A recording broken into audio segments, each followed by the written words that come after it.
Okay, so here we are at Abhayagiri, Portland Friends of Dhamma, and people scattered around in different places. And just to give my greetings to everybody, this is a bit strange. It would be nice to be physically present, but of course that's not possible right now.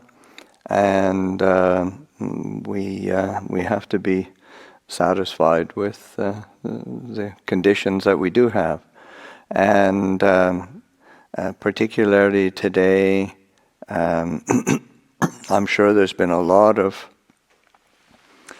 effort put in coordinating and setting things up, and I'm sure there's been all sorts of headaches and complications, but here we are beginning the day, and it's an opportunity for coming together for the 20th anniversary of Portland Friends of Dhamma, and to celebrate that, to delight in that.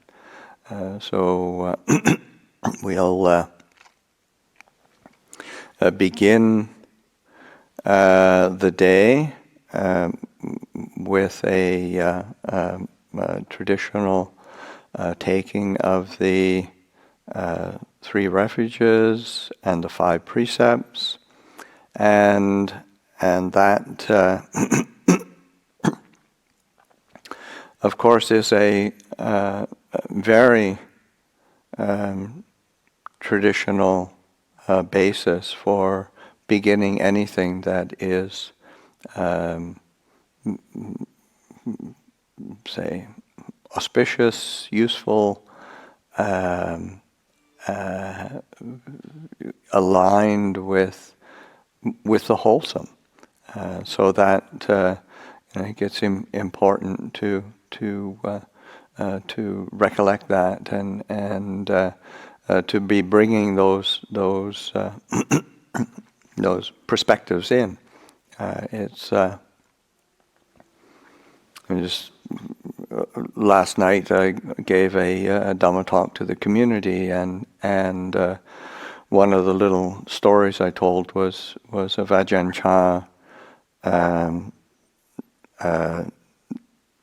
telling Ajahn Jayasara when he was a young monk, and he was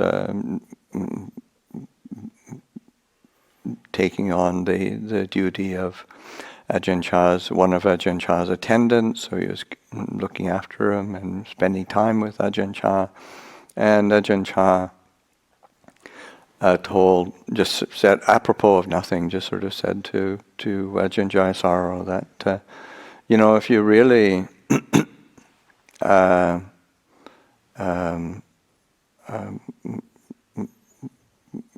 if you really knew what you're doing, if you really understood the meaning of what you're doing when you're bowing, you would have tears in your eyes every single time that you bowed, just recollecting Buddha, Dhamma, and Sangha, and just the importance of that, and the opportunity for gratitude and appreciation, so that's it's something, of course, that we do on a regular basis. And we pay respects to the shrine. We do the chanting to recollect the Buddha, Dhamma, and Sangha. We take refuges and precepts, and it can be just part of another ceremony, but to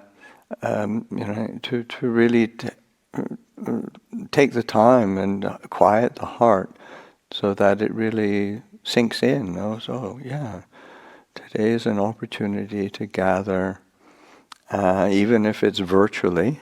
We're gathering and recollecting the Buddha, Dhamma, and Sangha. We're recollecting the establishing and the continuing of a place of refuge, Portland Friends of Dhamma. and that's it's really a beautiful thing. So to use this day as a day of celebration and of gratitude, and to begin the day with the taking of refuges and precepts. So I'll invite Nan to be the representative of the community, and she can make that formal request. And in our chanting book, which I'm sure people probably have, if you don't have physical copies, you probably got virtual copies as well. Everything's virtual. And on page 126 is the beginning of the Refuges and Precepts. Okay.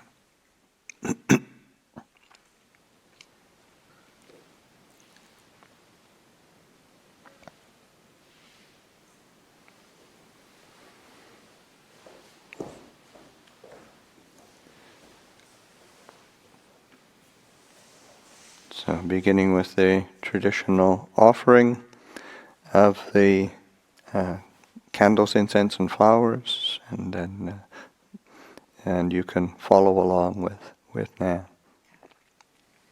Mayam bante tisaranena saha pancha silani yajama tutiyampi mayam bante tisaranena saha pancha silani yajama tatiyampi mayam bante tisaranena saha pancha silani yajama.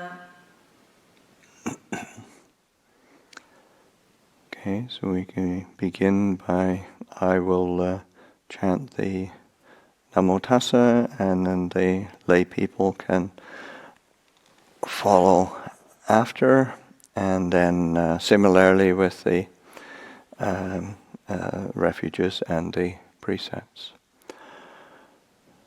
Namo tassa bhagavato arahato samma sambuddhassa. Namo tassa bhagavato arahato samma sambuddhassa. Namo tassa bhagavato arahato samma sambuddhassa. Namo tassa bhagavato arahato samma sambuddhassa. Namo tassa bhagavato arahato samma sambuddhassa. Namo tassa bhagavato arahato samma sambuddhassa. Buddhaṃ saraṇaṃ gacchāmi. Buddhaṃ saraṇaṃ gacchāmi. Dhammaṃ saraṇaṃ gacchāmi. Dhammaṃ saraṇaṃ gacchāmi. Saṅghāṃ saraṇaṃ gacchāmi. Saṅghāṃ saraṇaṃ gacchāmi.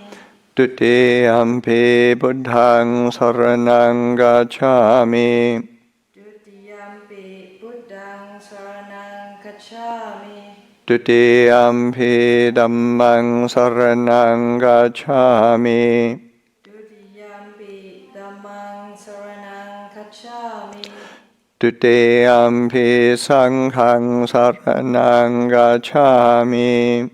Tutiyampi saṅghāṃ saraṇaṃ gacchāmi. Tatiyampi buddhaṃ saraṇaṃ gacchāmi. Tatiyampi buddhaṃ saraṇaṃ gacchāmi. Tatiyampi dhammaṃ saraṇaṃ gacchāmi. Tatiyampi dhammaṃ saraṇaṃ gacchāmi. Tatiyampi sanghang saranang gacchami. Tatiyampi sanghang saranang gacchami. Ti sarana kamanang nititang. Amapante. Panatipata veramani sikkhapadang samadhiyami. Panatipada veramani sikkhapadang samadhiyami. Adingadana veramani sikkhapadang samadhiyami. Adinadhana veramani sikkhapadang samadhiyami. Oh, I should have done the English. Anyway, we'll just do the Pali. Kame sumichachara veramani sikkhapadang samadhiyami. Kame sumichachara veramani sikkhapadang samadhiyami. Musawada veramani sikkhapadang samadhiyami. Musawada veramani sikkhapadang samadhiyami. Sura meraya majapamadatthana veramani sikkhapadang samadhiyami. Suramelaya majapamadatthana veramani sikkhapadang samadhiyami. Emani pancha sikkhapadani silena sugating yanti silena bhoga sambada silena niputing yanti tassama silang visodaye. Sadhu, sadhu, sadhu.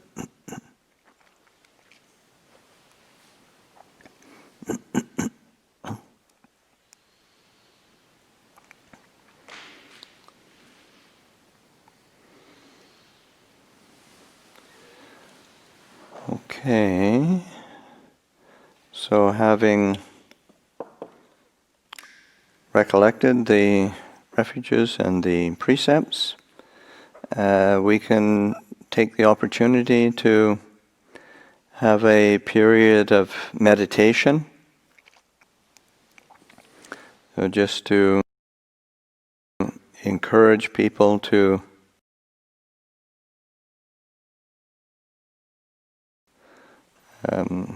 sit quietly. If you're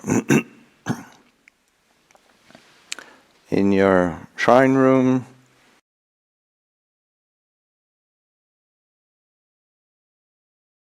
you can sit on your meditation cushion. If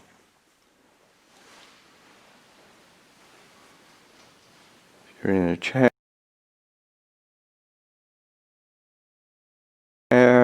sitting in a chair.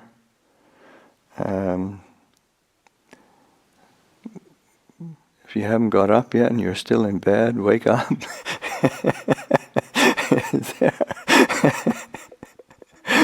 Who knows what people are doing?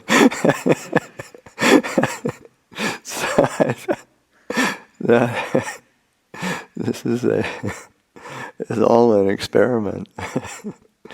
So definitely the opportunity to beginning the day with a kind of alertness, a presence,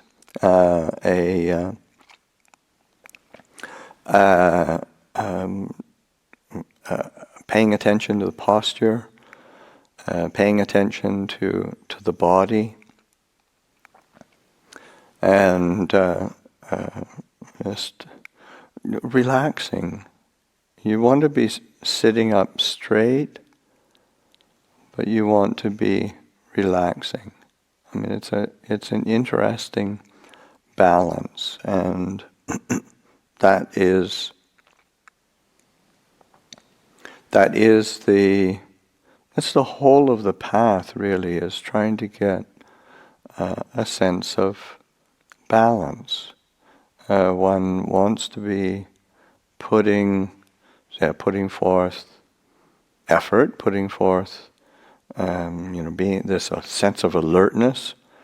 But one doesn't want to be on kind of like high alert and tense and tight. That sense of a nice balance of alertness, presence, and relaxation, kind of softening into the posture where one is relaxing, paying attention to the breath. As one breathes in, just staying with the knowing of the breath, sensation of the breath. Breathing out, just being, staying with the knowing, recognizing as fundamental settledness of body and mind in this moment,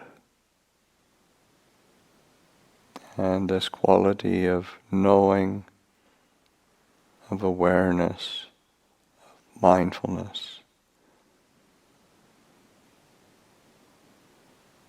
And we relax into that knowing. It's really like coming home. That's really our place of refuge. It's a place of refuge. There's an ease and a comfort in that alertness and attention. Again, a sense of balance.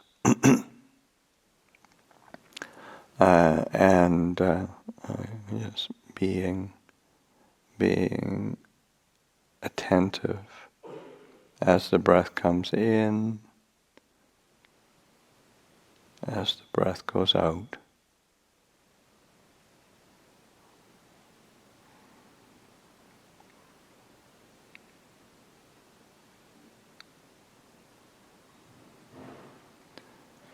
One of the things that is very much a part of meditation and cultivation, the developing of the mind, developing of awareness, peacefulness, is also knowing how to direct the mind to the thoughts and moods of mind that are really skillful, that are wholesome. So often people complain about difficulties in meditation because thoughts intrude into the meditation. And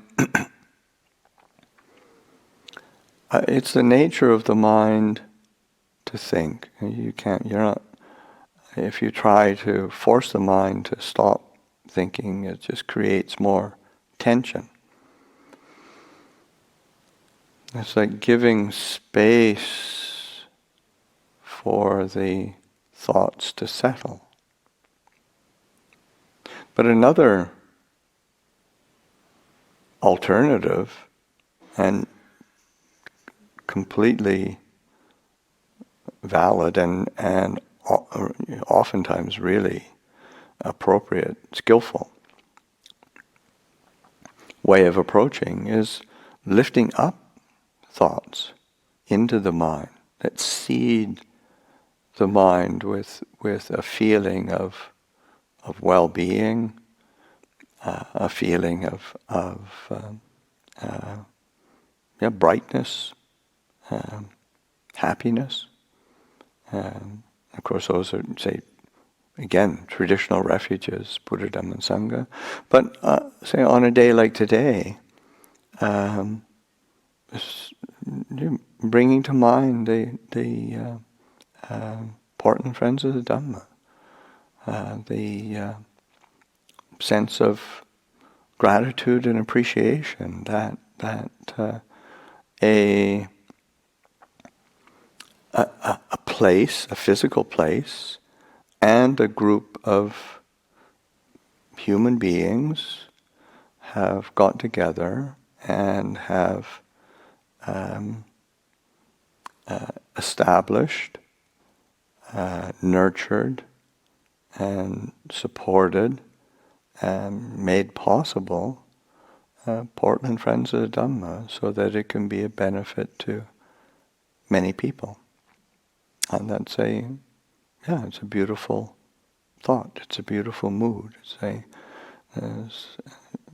that is, it's really important to recognize that we can use thought to brighten the mind, to help the heart be open and spacious and kind of soft and pliable. It's how we direct our attention, and that's meditation. That's cultivation. So learning how to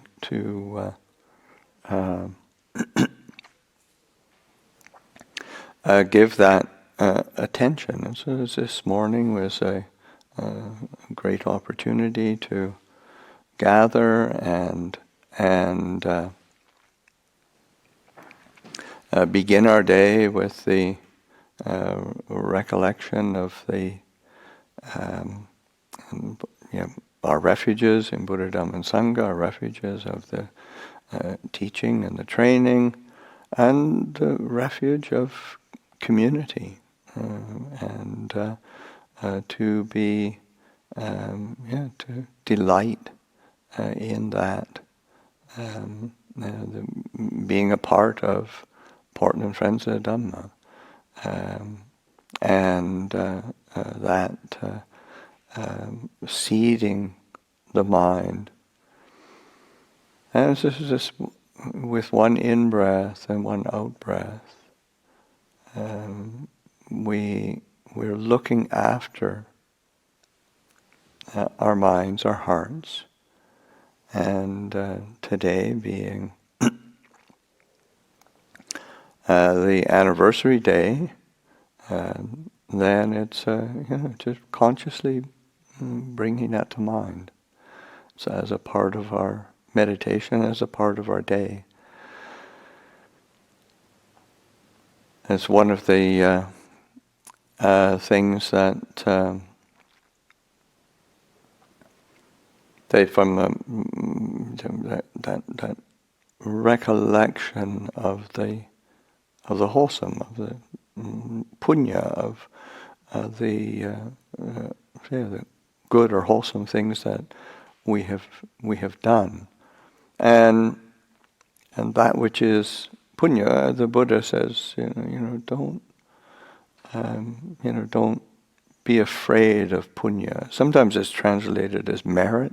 It's actually a hard word to translate. Sometimes it's translated as merit, meritorious. But the Buddha said, don't be afraid of punya. Punya is another word for happiness. And so that, it's like today, really making today a day of punya, of meritorious offering, meritorious participation in something that is really good. Having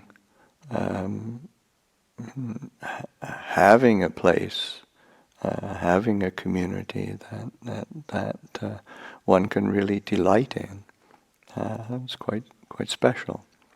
So, just using the attention in that way.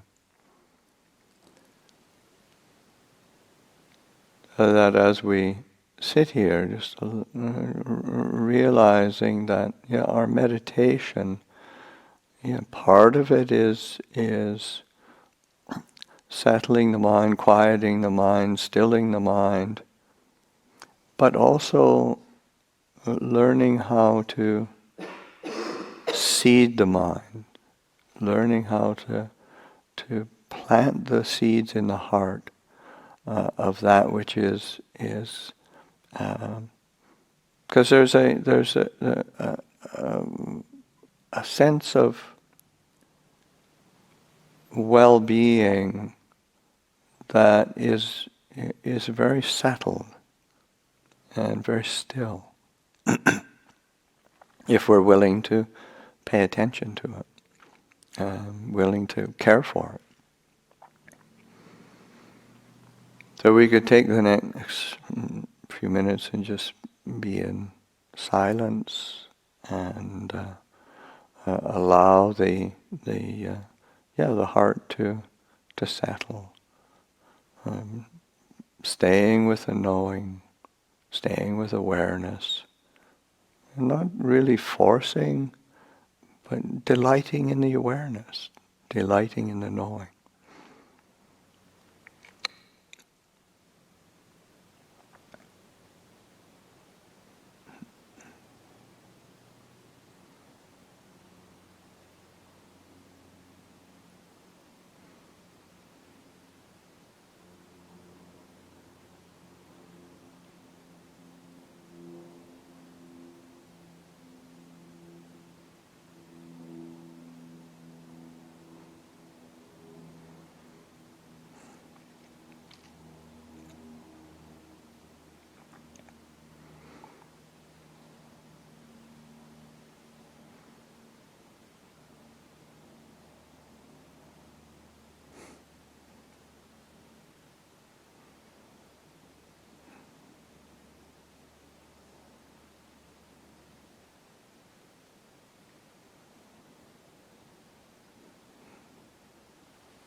Namo tassa bhagavato arahato samma sambuddhassa.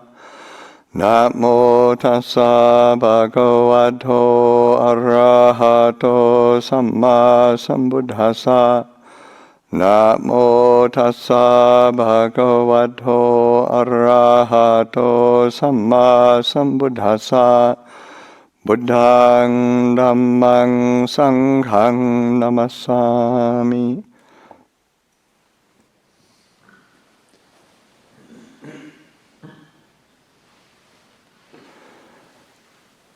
So again, just to welcome everybody. Today is a celebration, commemoration of the 20th anniversary of Portland Friends of Dhamma, and it's quite a it's a really important occasion to reflect back on 20 years of bringing teachings, Buddhist teachings, to Portland, and starting from the early days. It was just kind of a small room in I can't remember the name of the area. There, went there several times. And a lot of interest, a lot of sincerity, and the place was too small. Had to move over to the Selwood place, and that was great. It was like a big step up, and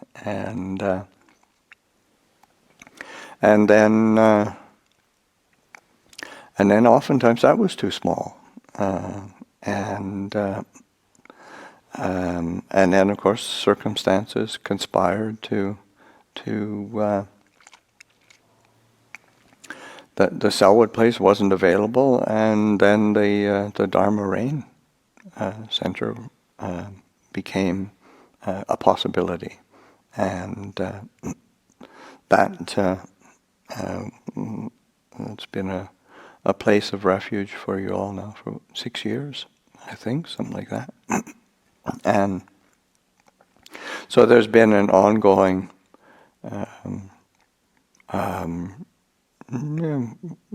steady growth of the community, and a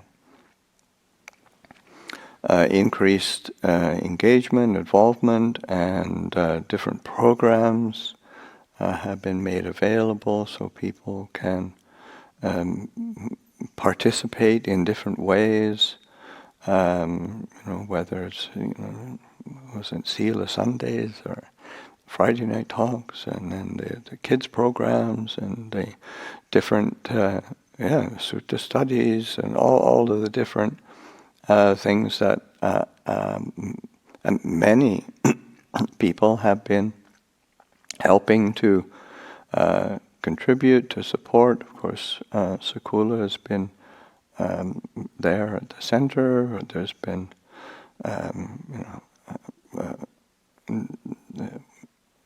Jessica and Greg and all the people who've been plugging in and helping, and that is it's something to really delight in.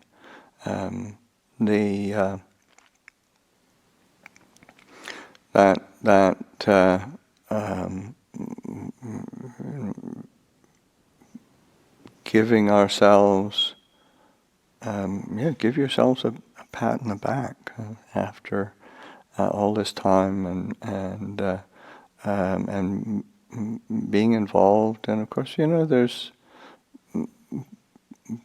people have come in, gone out, some come back again, some not. There's always growth pains, always it's human beings, so it isn't ever 100% smooth. But and I can assure you that it's not that's not strange. Same in the monasteries. I mean, it's just the way human beings work and function. But to be able to have a center and have a group, a community that one can give oneself to, that is just really important, because we're we have to do something as human beings, and we may as well do something good. We may as well do something that's beneficial for ourselves and beneficial for others. So to be able to recollect that and to delight in that, and then just in terms of thinking of the, I mean, this is also almost a bit of a fundraiser as well, as you grow, and as the community has grown, and of course the commitment to the place there, the Portland Friends of Dhamma. It just takes physical resources and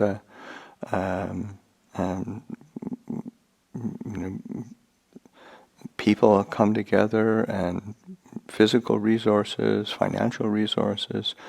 That's a reality, and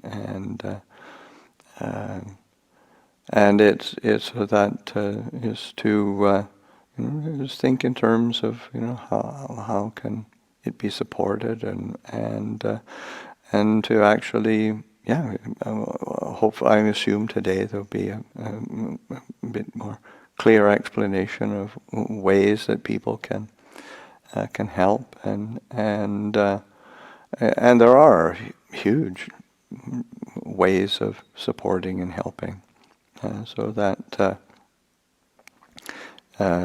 being able to plug into that, because it is something that is of tremendous benefit. And one can see it with the film that was done, with all of the looking over the scope of 20 years,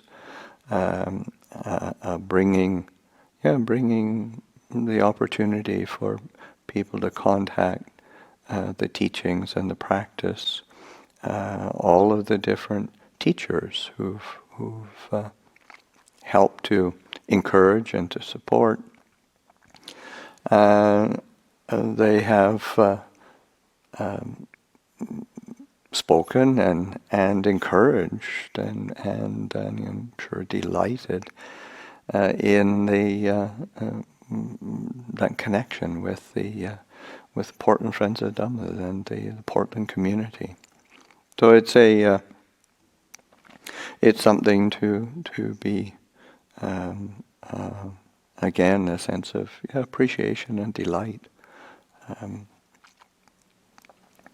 and that's a part of again a part of our Dhamma practice, like to being able to find the ways of directing our attention towards that which is uplifting, is brightening to the heart. I mean,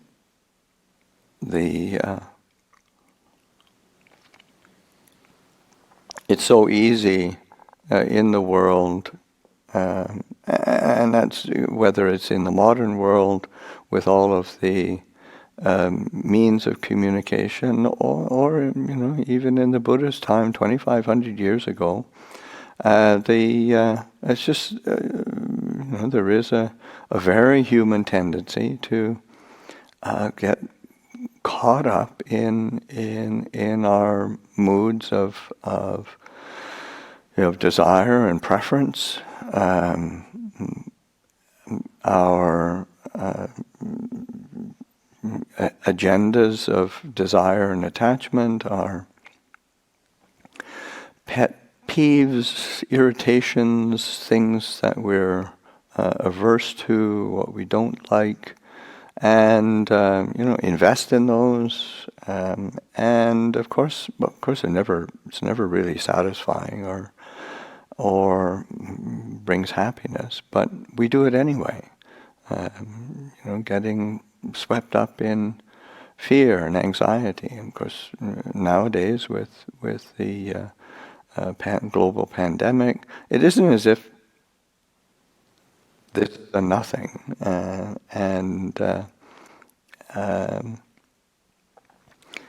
one just going to wish it away. But to recognize that we don't have to get caught up in the fear. We don't have to get caught up in the anxiety. We can recognize that there's a very real circumstance that is worthy of concern and worthy of our caution and care, but it doesn't have to drag us down a hole of despair. It's just something else that we can recognize and deal with wisdom. We can deal with it with compassion. We can bring a sense of integrity to it. And that's a choice we can make, and that's what the Dhamma is really doing, is giving us the basis of making skillful choices, so that we really are giving attention to the qualities and of generosity, of kindness, of a sense of virtue, appreciation of virtue, and really attending carefully so that there's a real discernment and wise attention that we're applying. And there's a freedom in that. There really is a freedom in that, and to give that gift to ourselves and give that gift to others through the resources of Portland Friends of the Dhamma. That's it's a wonderful thing to do. So that sense of putting conditions in place for our growth and maturing in the practice and in the teachings, and it always begins with community. I mean, the Buddha says it in so many places, so many times, of the importance of association with good friends, kalyanamitta, and that's one of the fundamental conditions of right view, or a teaching that comes to mind that the Buddha gave as the conditions for entering the stream of Dhamma, and that is. In terms of, it's not something to think of, some other time somebody else who's lives in a monastery somewhere in the Himalayas and breathing ethereal air and is going to no, this is within the human condition, within this human realm. If we put certain conditions in place, it optimizes our opportunity for entering this stream of Dhamma, and there's this slipping into that flow of the Dhamma. And the Buddha, first thing that the Buddha points to is association with good and wise beings. Sappurisa sangseva is the point. And Sappurisa is like a good and noble person. And of course we always wait for somebody else to be a good and noble person. And we say, we've got to learn how to be good friends to ourselves as well. And then draw close to others who are good and noble people. And if you spend your time with a scorecard and see how good and noble are they really? That's not really going to do it. But it's sort of there's people who are really making an effort to live their lives skillfully, and that's what a Dhamma center and a place like Portland Friends of the Dhamma is a place where one can go to have this association with good and noble people and good and noble principles, and people who value that. And none of us ever live up to it all the time, absolutely consistently. But it's really rare in this world to meet people who are willing to try, and that is a real beauty. So drawing close to good and noble people. Saddhamma savana is the second quality that the Buddha points to, and that's a quality of hearing the good, hearing the true teachings, and I think that's something that Portland Friends of Dhamma has been committed to since day one. Or even was a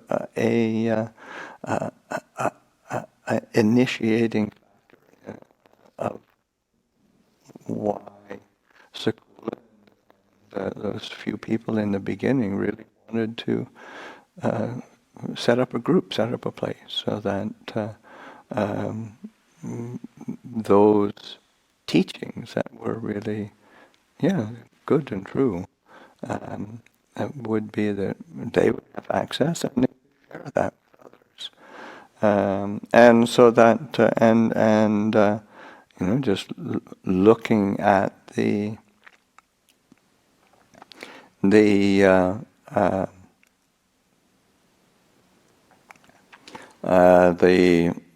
film, which is the video is a recap, and you see all the really good teachers that have made a commitment over the years to help, to support, and to help to encourage the community. And so it's just recognizing that one has access to these teachings, and to study them, to put forth effort to draw close to them.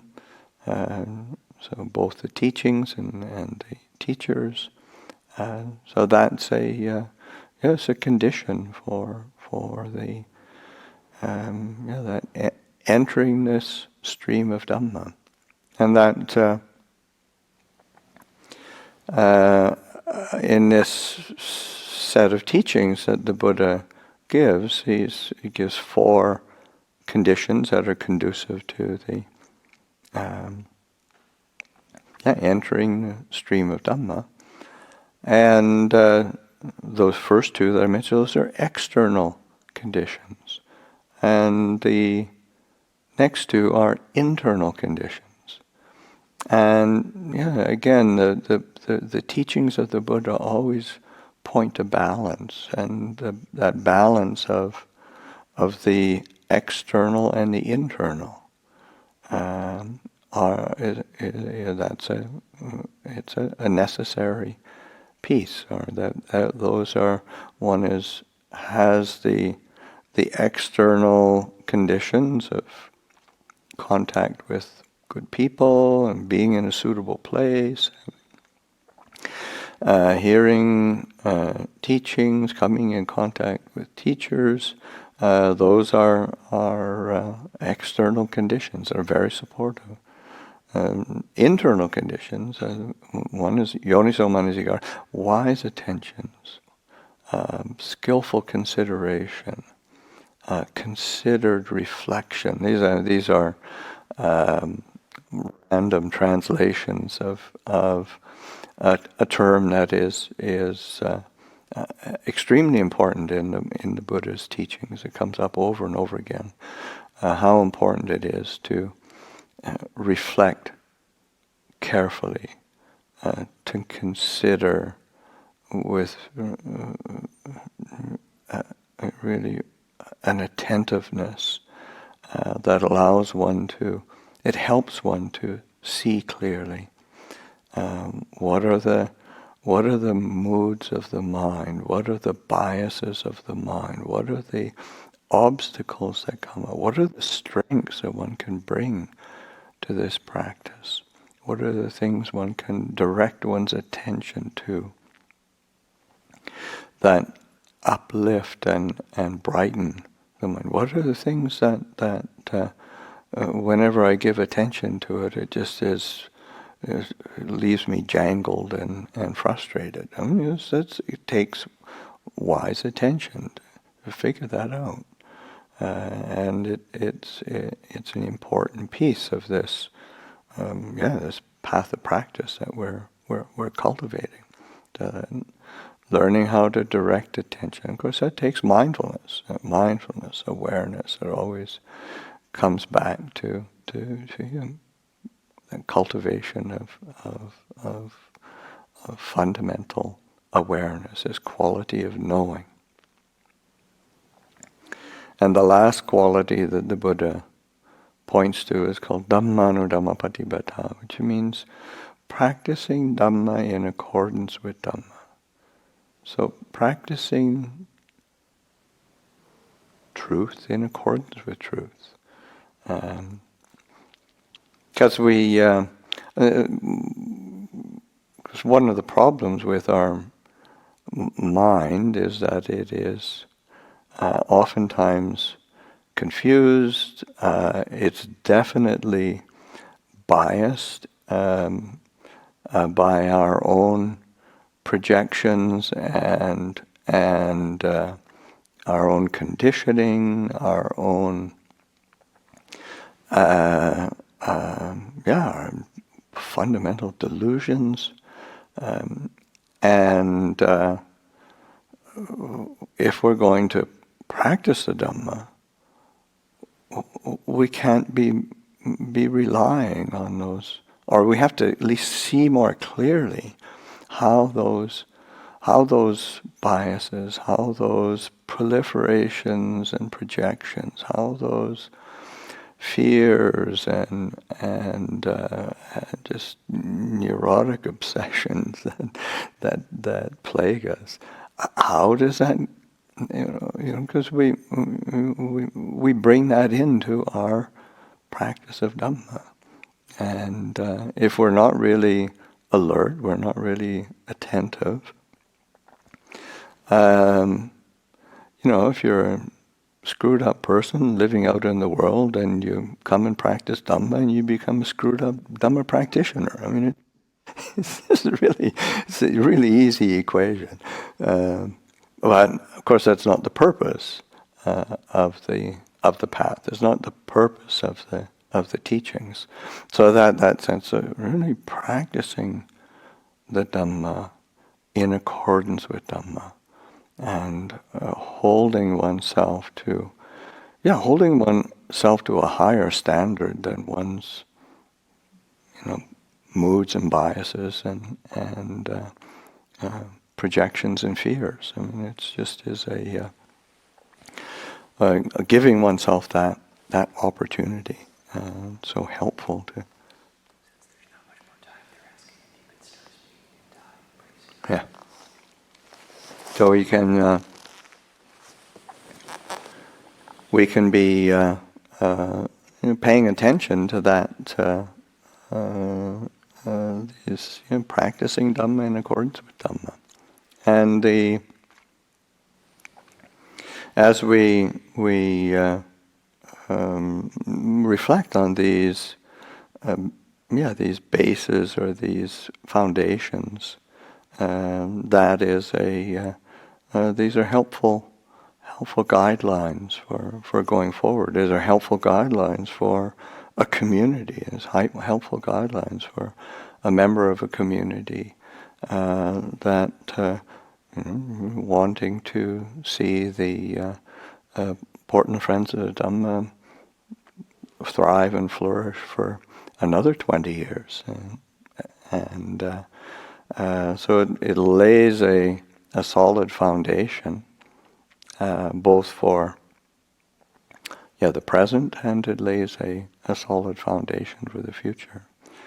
So that as we recollect, or we come together today, thinking that this is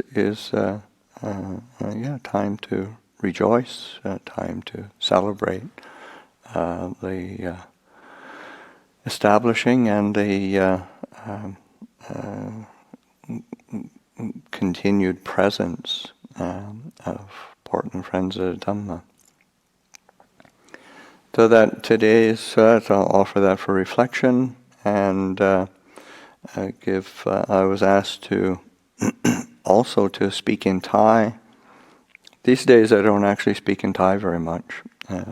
It's rare. Okay, when I go to Thailand, I speak in Thai.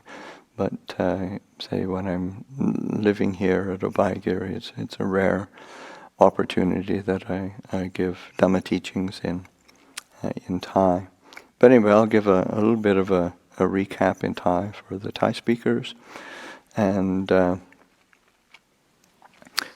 ขออนุโมทนาญาติโยมทุกคนที่มารวมกันในวันนี้ก็เป็นการระลึกถึงการครบรอบ 20 ปีของ Important Friends of Dhamma แล้วก็เป็นโอกาสที่นึกถึงสิ่งที่เป็นพื้นฐานของ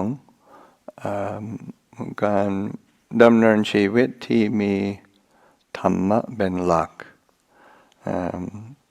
หรือเป็นเหตุปัจจัยที่จะทำให้เราเข้าสู่กระแสของธรรมะอย่างการถ้าเป็นภาษาบาลีก็ว่ามันก็เป็นสัพพุริสสังเสวะการคบหาสมาคมกับผู้ดีผู้มีความดีเป็นพื้นฐานผู้ที่เป็นผู้มีธรรมะเป็นหลักผู้มีปัญญาอะไรเป็น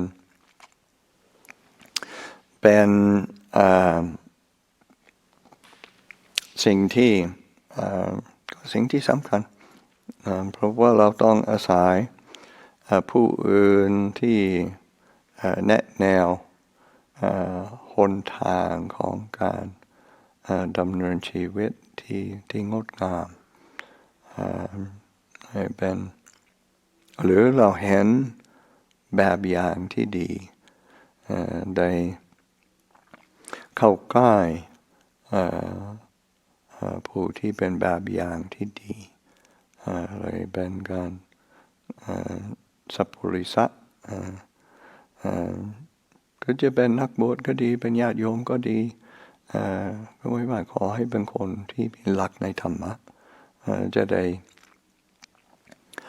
เข้าใกล้เพราะว่าการมีอันนี้พูดอีกแง่หนึ่งคือเป็นกัลยาณมิตรเป็นเพื่อนที่ดีในธรรมะ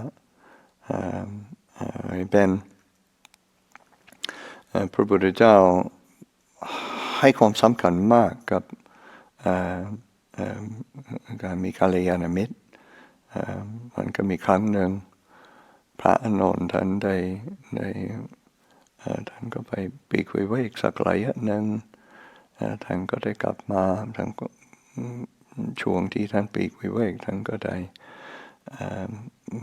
ภาวนาได้ปฏิบัติแล้วก็ได้ท่านก็เกิดความซาบซึ้งว่าแหมการมีกัลยาณมิตรเป็นสิ่งที่สำคัญมากน่าจะเป็นสักครึ่งทางถ้ามีกัลยาณมิตรนะจะเป็นสิ่งที่ช่วยเราอย่างน้อย 50% นะที่จะเข้าถึงธรรมะให้ได้กลับมาที่วัดเจตวันนะก็ได้เล่าให้พระพุทธองค์ฟังนะก็พระพุทธเจ้าก็บอกอย่าพูดอย่างนั้นนะโนนไม่ใช่แค่ 50%การมีกัลยาณมิตรมันก็เป็นสิ่งที่คือมันเป็นส่วนหนึ่งก็ 100% ของส่วน 100% ของการได้เข้าถึงธรรมะให้ได้เลยเป็นเรียกว่าการเข้าใกล้ผู้ดีผู้มีคุณธรรมนั่นก็เรียกว่าสัพพุริสสังเสวะก็อีกข้อหนึ่งสัทธรรมสาวนะการได้ยินได้ฟังพระสัทธรรมการได้ยินได้ฟังธรรมะที่ถูกต้องเพราะว่า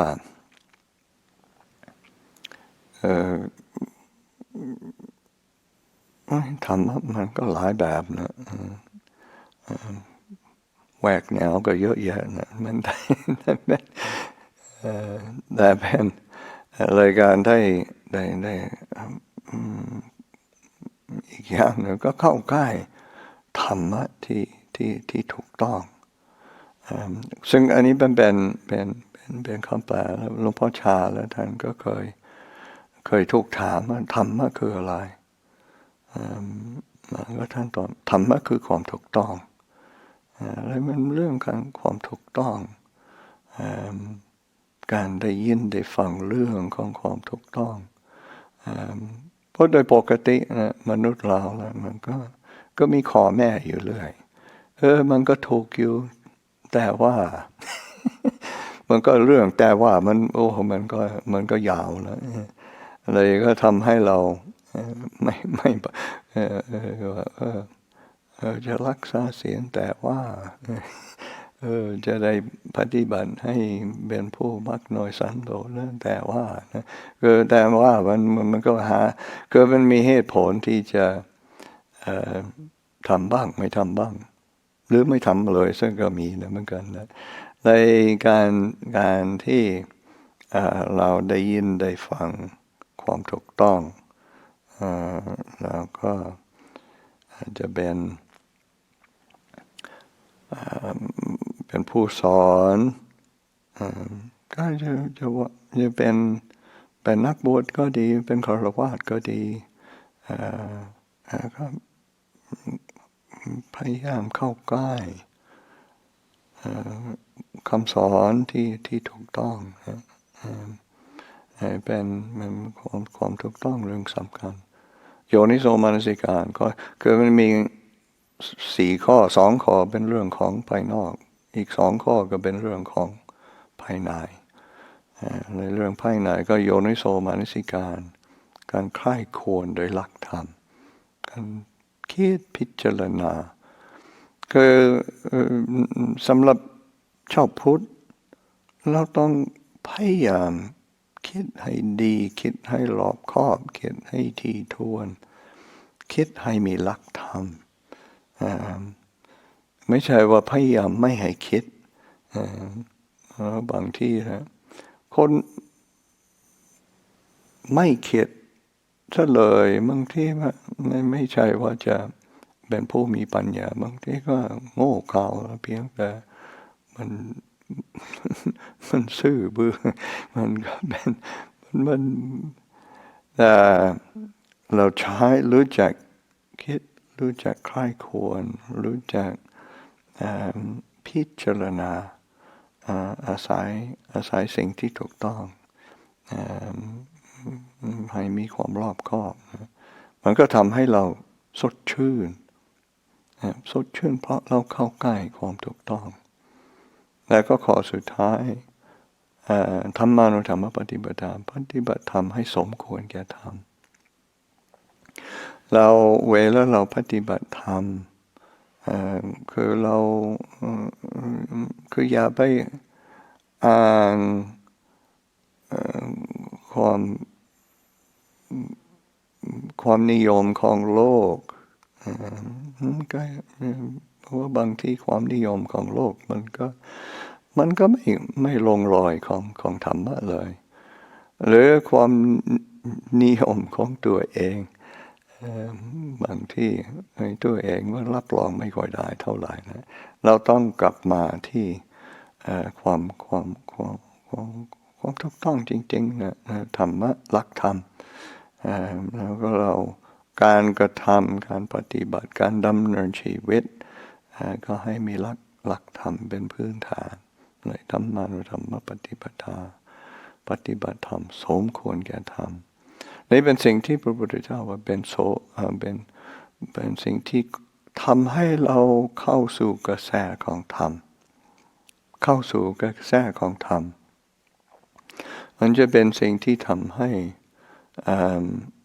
ชีวิตราบรื่นมากขึ้นไม่น่ากลัวบางคนกลัวเข้าสู่ธรรมะจนเกินไปแต่ว่ายิ่งเข้าธรรมะยิ่งดำเนินชีวิตโดยธรรมะเป็นพื้นฐานก็ยิ่งมีความสุขเหมือนกับพระพุทธเจ้าท่านก็เคยเปรียบเทียบนะก็เหมือนกับท่านอยู่สมัยนั้นท่านอยู่ที่เมืองราชคฤห์มีลักษณะคือมีภูเขาล้อมมี7 ลูกล้อมก็พระพุทธเจ้าท่านก็เอาเขี่ยดินกับนิ้วก็ได้ก็จะมีดินอยู่ที่ปลายนิ้วตรงที่แลบนิ้วนะแล้วก็ถามพระอันไหนจะมากกว่ากันดินที่อยู่กับปลายนิ้วกับดินที่อยู่ที่ภูเขาจำชื่อมันได้เวโปละ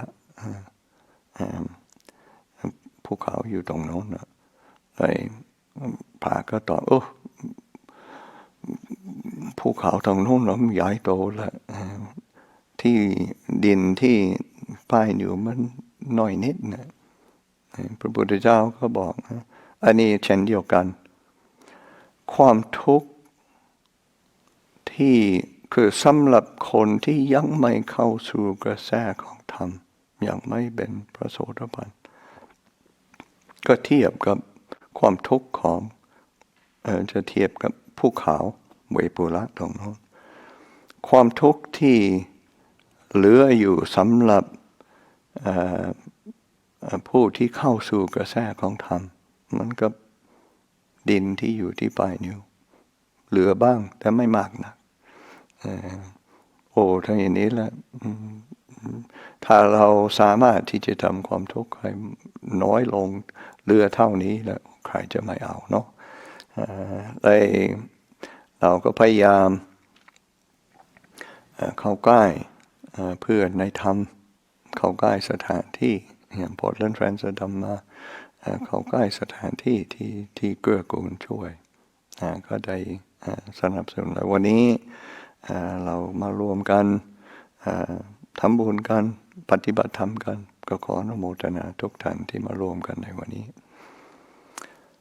Okay, so that is my little Dhamma reflection in Thai, and I think the next thing on the list is Q&A.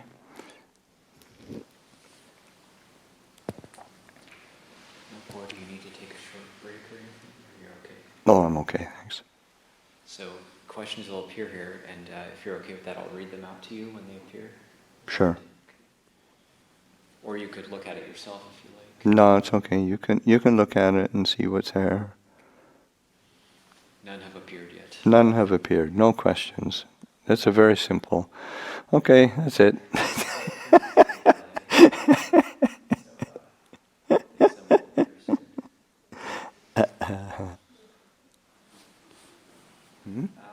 Okay.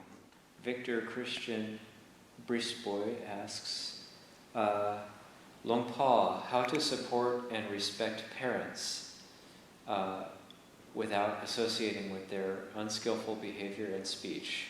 Thank you. Yeah, I mean that's we can choose our friends. We can't really choose our parents. So I mean, you have to have a bit different perspective and a sense of. It goes for family as well, and you just have to have you have to have a different, really kind of a different standard, and a lot more patience, and especially with parents, they're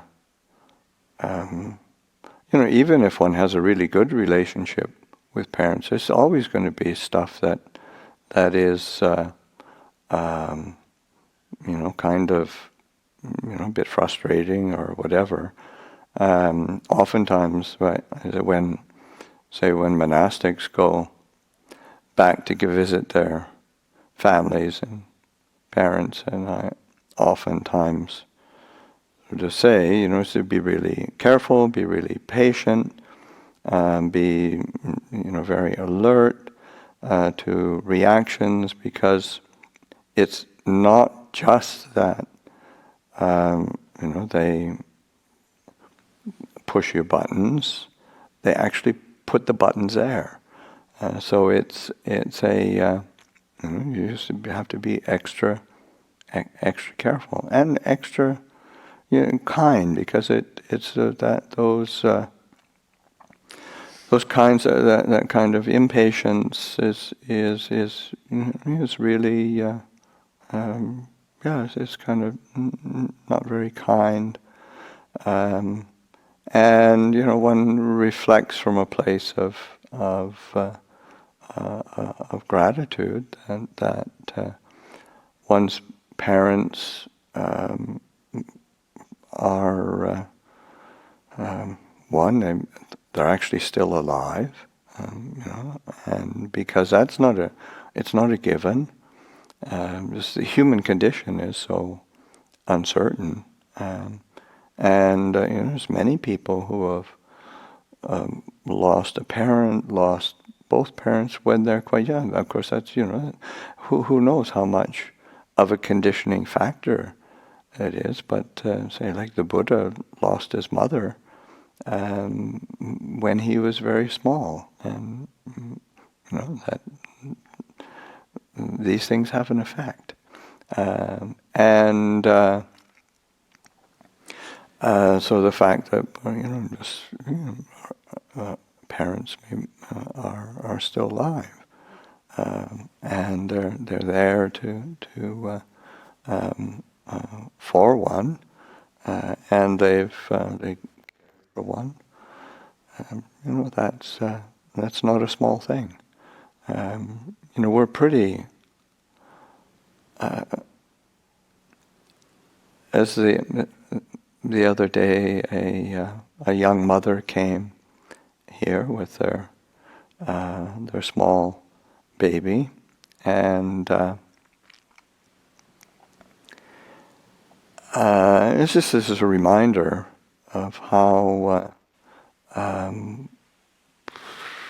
completely helpless they are, and you really have to. Everything has to be looked at. Like here at Abhayagiri, say like the deer, they give birth, and those little fawns are up almost immediately. They're not walking very good yet, but they're starting to move around really quickly. And humans, it's like a year before they even get to move. Otherwise, they're just kind of laying there. Well, they might squirm a bit, but it's not much, nothing to write home about. So that, and then, just in terms of feeding and looking after and all of the things it takes for a human being to actually grow up and be independent. We rely on our parents and family around us a lot. So this is reflecting on those aspects and just being patient. Nobody's ever going to be how we really would like them to be. Nobody's ever, and especially with family. It's like Ajahn Chah, there's this wonderful image that he gives of, so much of the kind of frustration that we sometimes feel is because we would like our parents to be different. But it's like, like Ajahn Chah said, it's like wanting a duck to be a chicken. It's a duck's a duck, a chicken's a chicken. It's a waste of time and energy to try and frustration to want that duck to be like a chicken. And it's the same with our parents and family members. It's we want them to be something that fulfills our preference. Well, it's just it ain't gonna happen. So just putting it into perspective, being patient, and you also have to, if you are going to be able to say anything, it's all about timing. The right time, the right occasion, the right words at the right time. Those might be able to be helpful and change that relationship. But that takes wisdom. Of course, that depends on our practice, our willingness to train ourselves. Anyway, those are some reflections on that. Okay, there's another question. Mary Ann Harmon, your heart seems so tender. What practices early in your training most helped you? Well, I don't know about early in my training. I've been doing it for a while. Just keep working at it.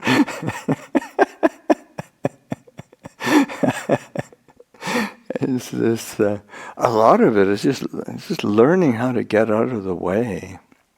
It's just so that sense of really being willing to investigate suffering, the willingness to be patient with myself, patient with the world around me, and that takes time.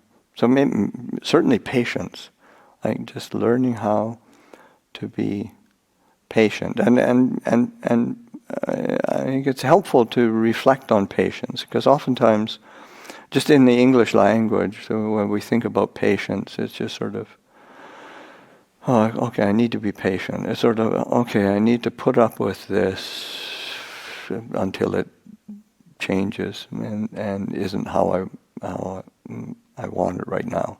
But that's not really patience. And that patience is more like a willingness to be present with what we're experiencing.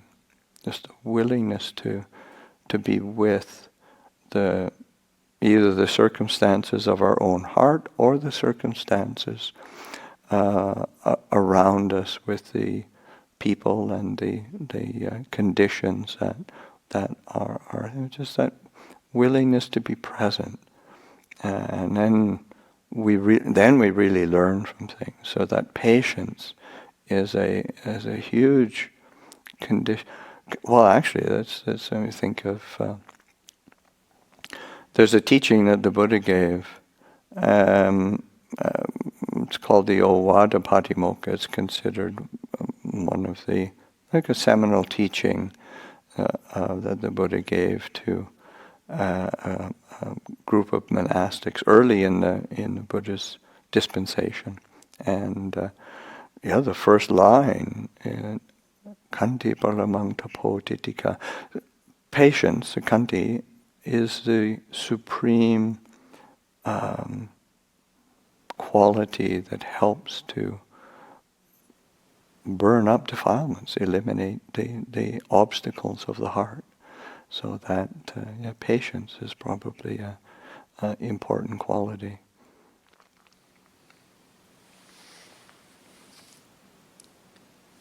Another question. Tony Dhamma. Hello, Luang Por. So good to see you. I'm wondering if you could give some words on giving feedback to people in community. There seems to be lots of balancing needed. Yeah, absolutely. As I mentioned, just in relationship to parents or family, it's really with anybody. Timing is so important, and then what one says is the intention behind it. Because oftentimes, when we say that giving of feedback is it can be motivated by, we want people to conform to our preference. And of course, that's just never going to work. People feel it.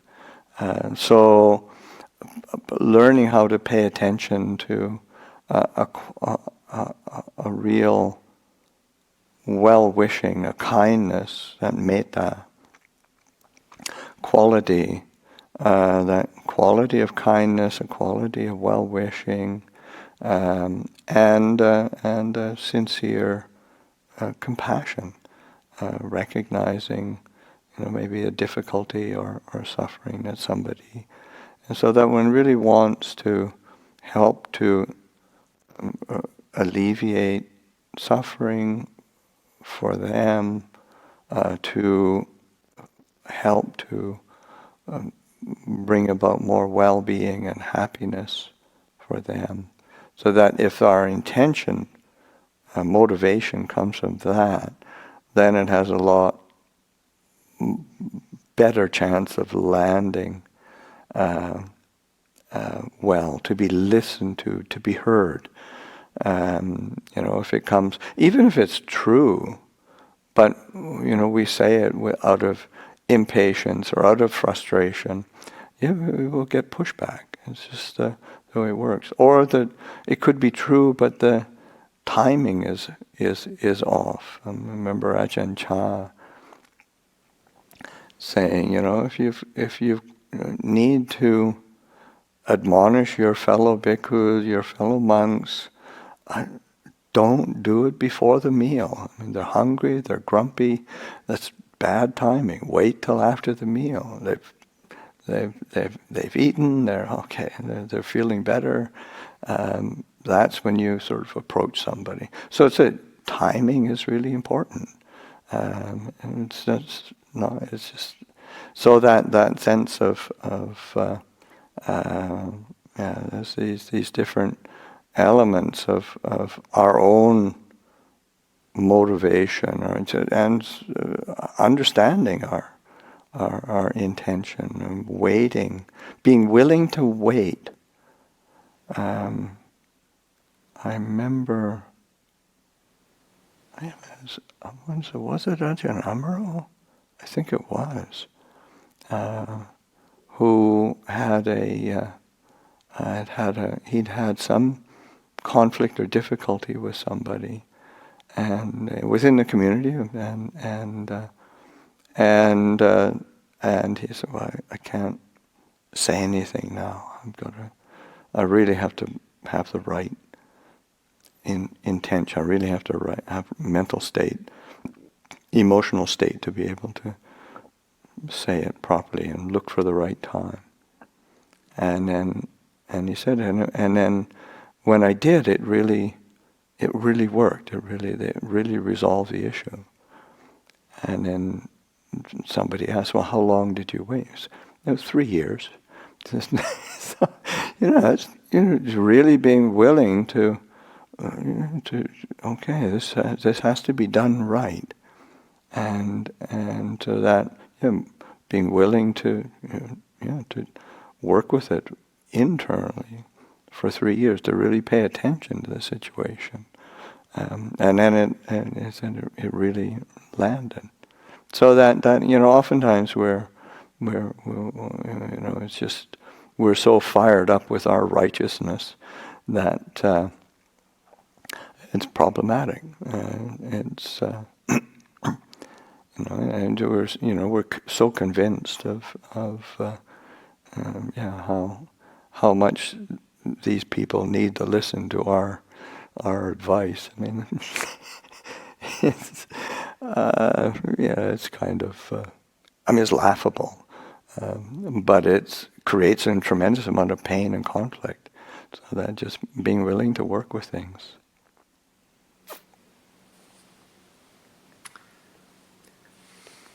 Okay, there's another question.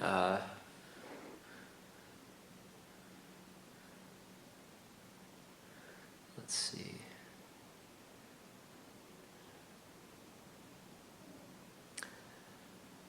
Bonnie Wilson, whenever I try to meditate, what comes into my mind is whatever I'm currently stressing about getting done.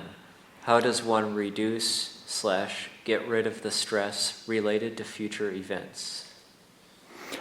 Well, I think with the just going straight to the body, the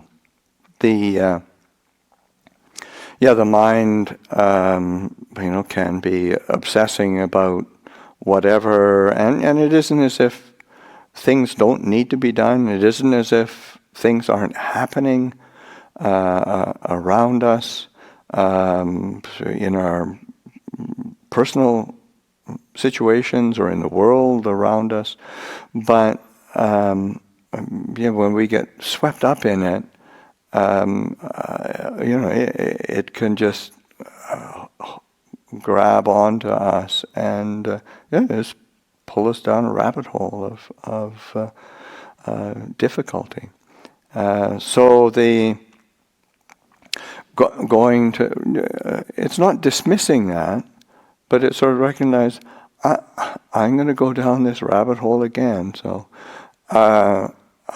come to the body and just bring attention into the tangible experience of the body. And of course, especially when there is something that is stressful or is some difficulty, we feel that in the body. Our stomachs tighten up, our shoulders tighten up, our jaws, our forehead. There's just all these areas of tension, and so that to very consciously, rather than trying, thinking about it, but or analyzing it, or trying to resolve it, paying attention to the body, and then just feeling the body, going through the body. Where am I tight? Where am I tense? How can I relax that? How can I soften that? Breathing in, just breathing in and softening the body. Breathing in and letting that kind of spaciousness manifest in the body, releasing kind of tension in the body. And of course, it releases and gloms on again, but that's just working with the body. It's something tangible. Our mind is not tangible, and it has when it's not tangible, it has no boundary. It runs with it. When you don't have a boundary, well, who knows where you end up. But when you come back to the body, you've got this tangible physical presence of the body. You've got tangible feelings of tension and relaxation.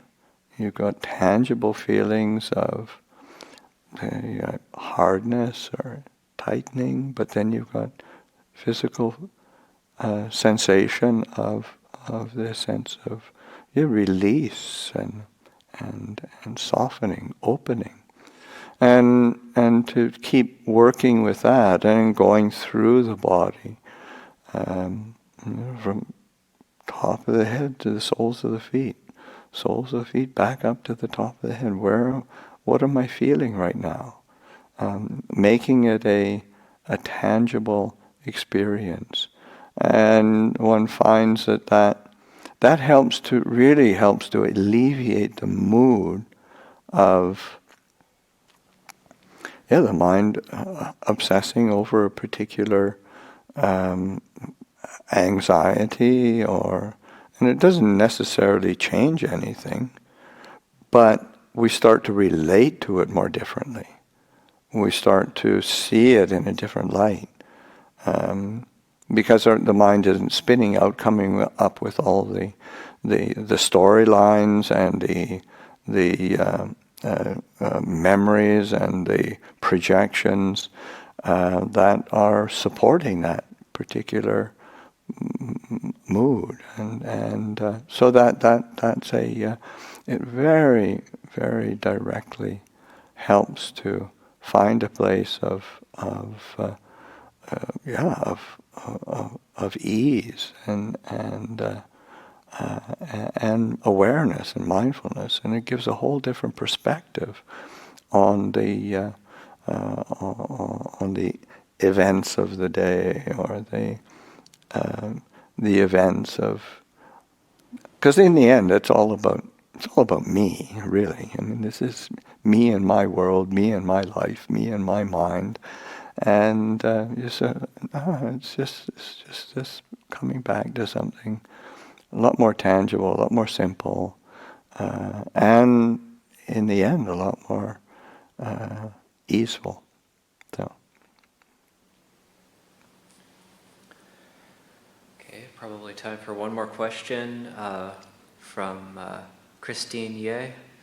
Luang Por, could you speak about cultivating equanimity? I find myself often caught up in the indecisiveness of seeing both sides rather than being equanimous. Right. Yes. I mean, that sense of equanimity is one. It's not being indifferent. That's really important. But it's also equanimity is a sense of being in balance and a certain quality of stability and unshakability, where the mind, the heart is really, there's a firm clarity there. Equanimity is it's seeing things in a broad perspective, seeing things in because one can see and look at the different, say, benefits, drawbacks, the various opinions for and against, but you also realize that the mind that keeps trying to assess, or because our mind and our cultural conditioning so tends to black and white, right and wrong, good and bad, and we feel obliged to put ourselves in some camp somewhere, and you realize, well no, we don't need to be doing that. And equanimity isn't dismissing or shutting anything out, but it's just not buying into that impulse to have to invest in some kind of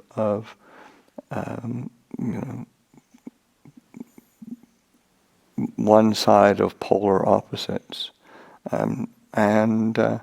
just sort of, because that's never the way truth is anyway. And we start to have to, one has, from a Buddhist perspective, you're trying to really look at things from the perspective of dukkha, in the sense of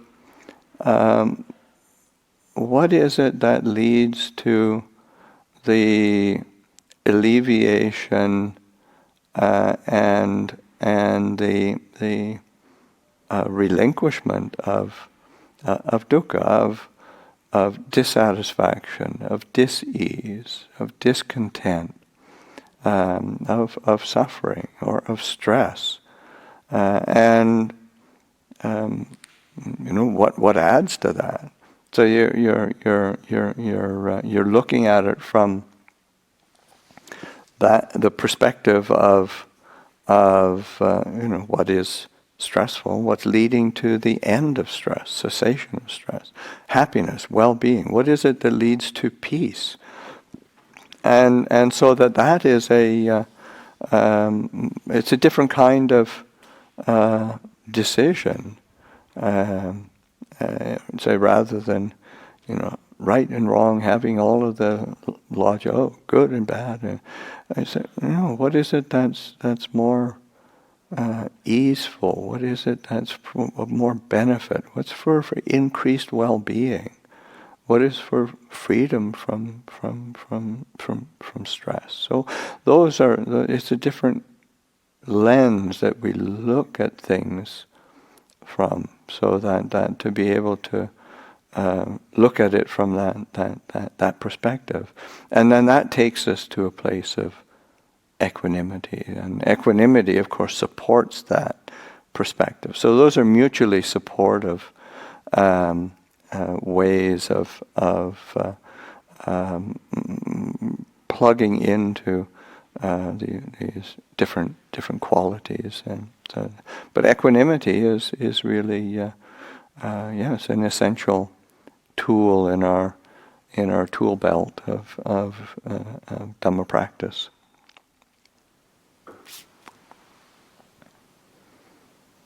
So I think that's the end of the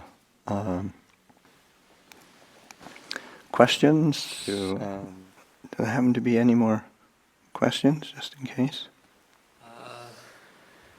There was one question that we didn't have time for.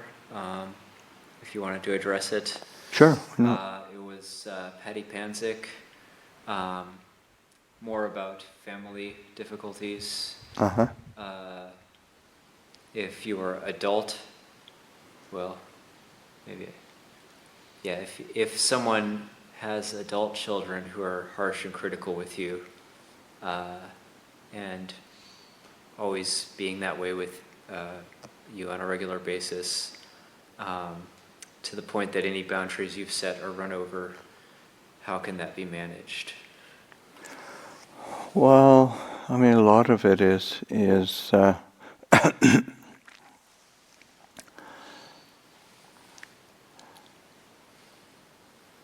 I don't know. In a sense, I mean, I would treat them as another adult. I mean, if they're in the same way that if somebody else who was an acquaintance or somebody who you had contact with, and that's how they spoke or treated you. I mean, you wouldn't hesitate to be really clear and say, that really doesn't wash, doesn't work, it's not really appropriate or acceptable. And I would do the same with somebody. I would say, because sometimes some people don't grow out of being children, so to keep treating them like children is not very helpful. Sort of okay, if you're an adult, you have to step up to the plate and be an adult. Anyway, that's just kind of off the top of my head as a thought or perspective. And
Hi everyone.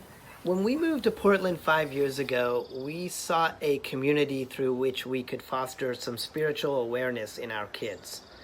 PFoD offered us a chance to do that in a tradition consistent with Peg's upbringing.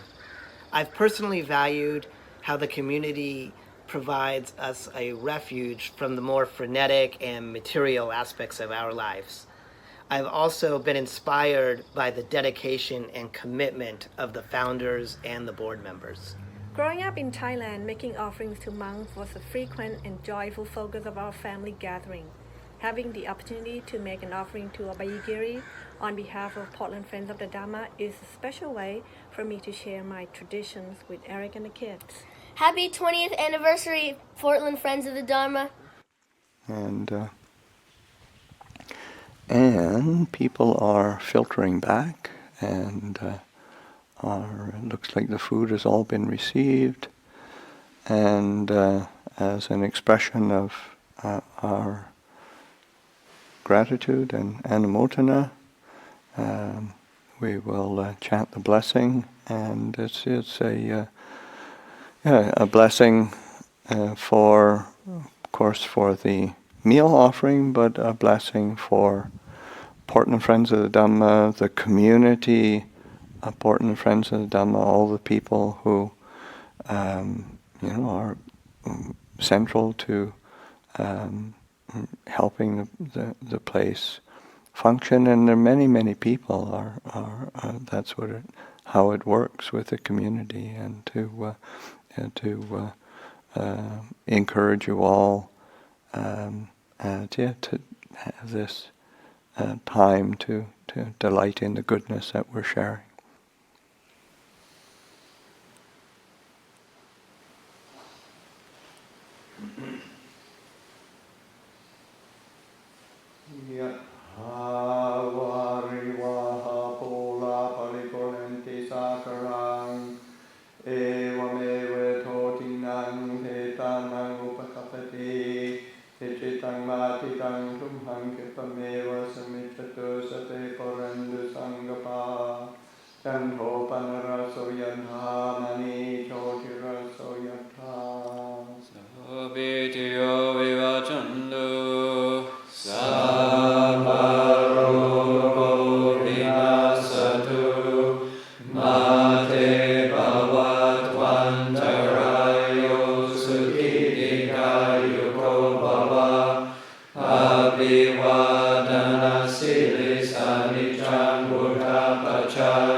Hello everyone, Ajahn Viradhammo speaking from Tisarna Buddhist Monastery near Perth in Eastern Ontario.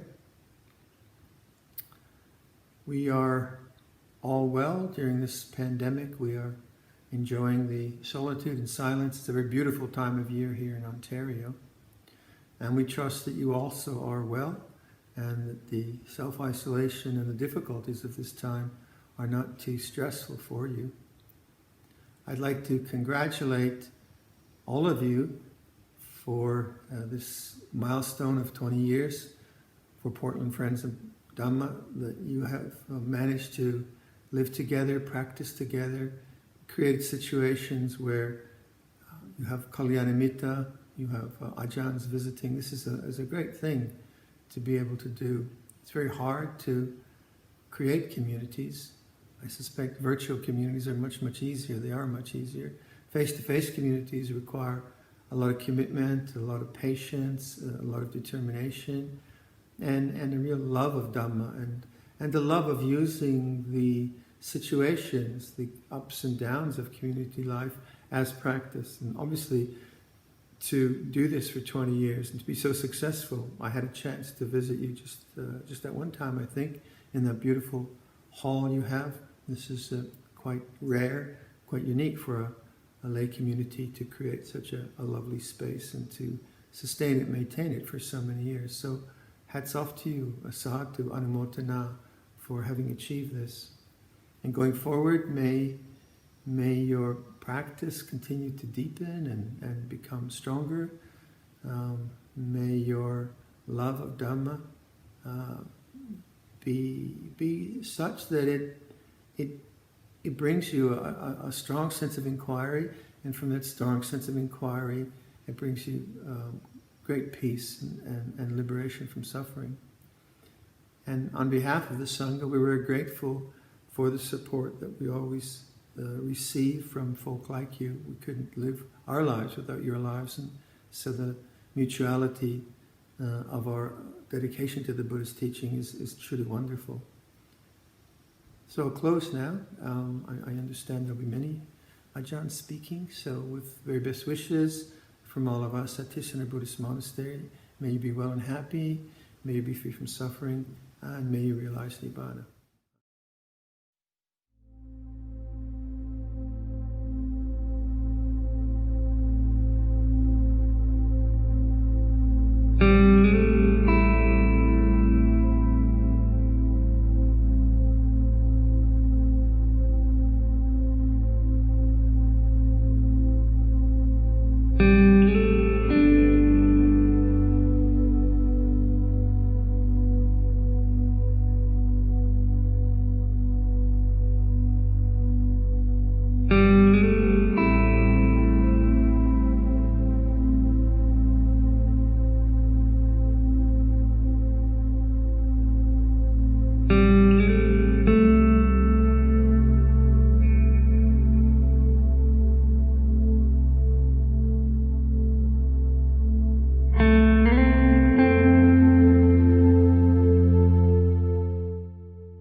This is Ajahn Amaro speaking from Amaravati Monastery in England, and I wish to take the opportunity on this 20th anniversary of Portland Friends of the Dhamma to express my mudita, my felicitations, congratulations on all of you having made it this far, and I would dearly love to be able to visit this year as was planned for the autumn, but as we all know, with the coronavirus epidemic, all plans are subject to change, and so that I won't be coming this year, but I will be with you all in spirit, and sending all my blessings and good wishes for all of the work that you are doing now and have done in the past, and will carry on to do in the future.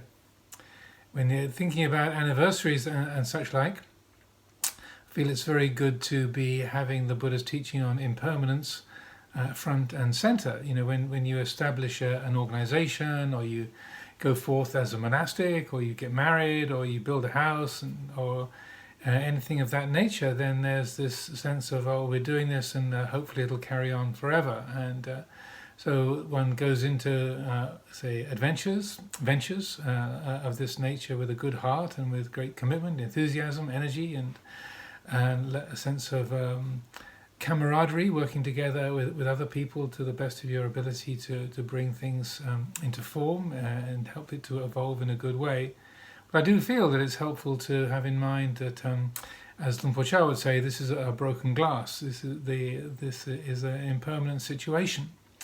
And also in that respect, even though that might be depressing to our ego or to the habits of self-view, in terms of wisdom, in terms of Dhamma practice, there's a kind of easing in the heart that recognizes, oh, of course, this can't last forever. And in that respect, it's good to recollect that the Buddha's teaching is it's not a happily ever after teaching, rather it's an islands of opportunity teaching. There are these times when things come together, the right people, the right place, the right conditions. They come together in a fortunate and a helpful, supportive way. And it's the Buddha's encouragement is for us to take advantage of those supportive conditions, to be, say, making hay while the sun shines, as we say here in the UK, to gather ye rosebuds while ye may, and while the opportunity is there, take advantage of it. There are these islands of possibility, these islands of potential opportunity, and that's how it always has been. And I feel this is a universal law, just as in the Buddha's time things came together in India where there was enough, say, social cohesion, enough leisure time, enough provision of food and social, say, well-being to enable there to be a monastic order, to enable people to have free time to practice meditation, to contemplate the teachings, to seek out spiritual guidance. They weren't in a perpetual state of stress or having to hunt for food every day and to, say, be too concerned about just physical survival from on a day-to-day basis.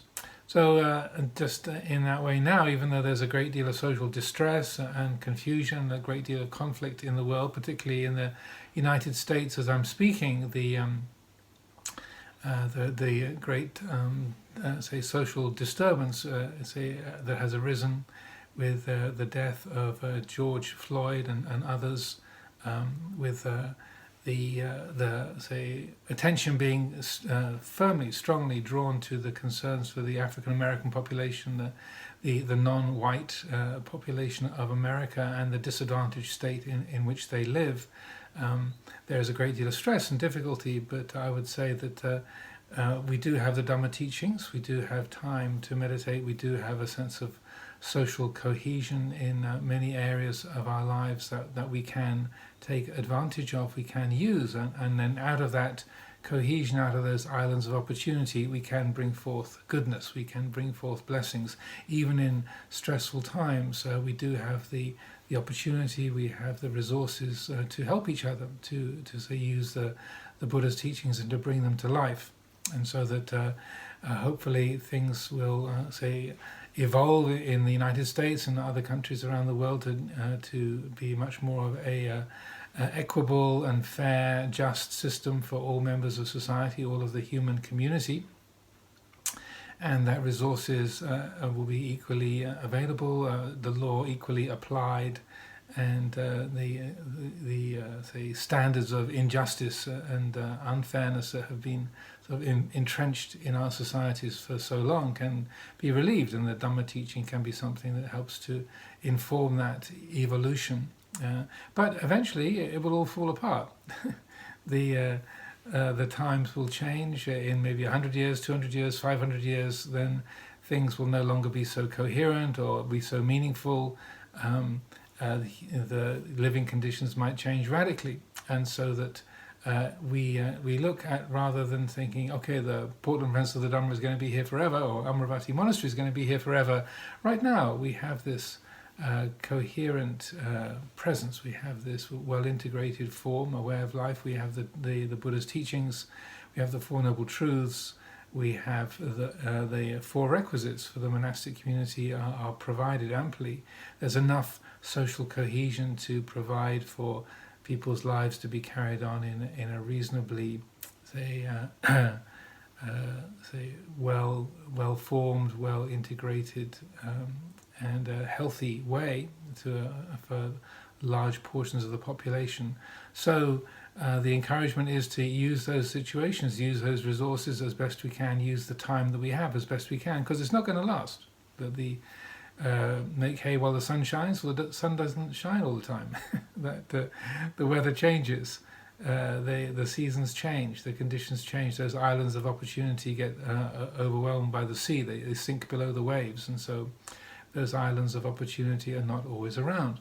So that if we bring to mind, open our hearts to that quality of change, that this is a broken glass already, then it helps us to really be fresh and awake to the possibilities we have in each moment, and to really take advantage, to really cherish the blessings that today brings, and to really use every ounce of our strength, our abilities, our capacities to help each other, to, as I say, bring our attention to understand this mysterious thing that we are part of in the human world, and to share the blessings that come from that understanding with each other. This is what we can do, and that the law of impermanence, the law of uncertainty, in a way it helps to sharpen our attention. This isn't going to last forever, so wake up.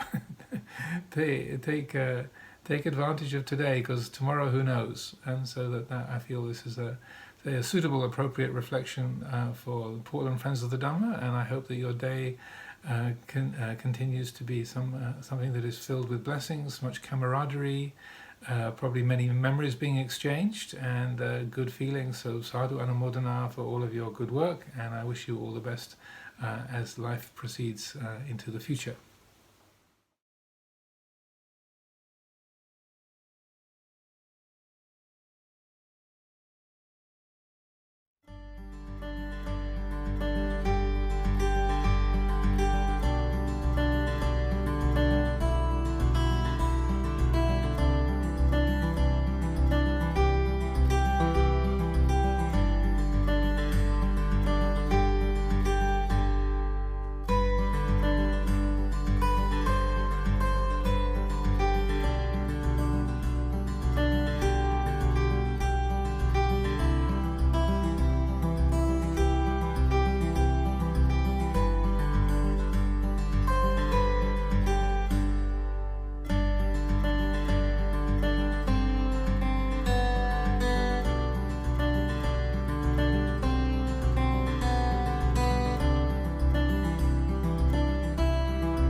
When you're a friend of the Dhamma, you have a good friend. A friend who has your best interests in mind.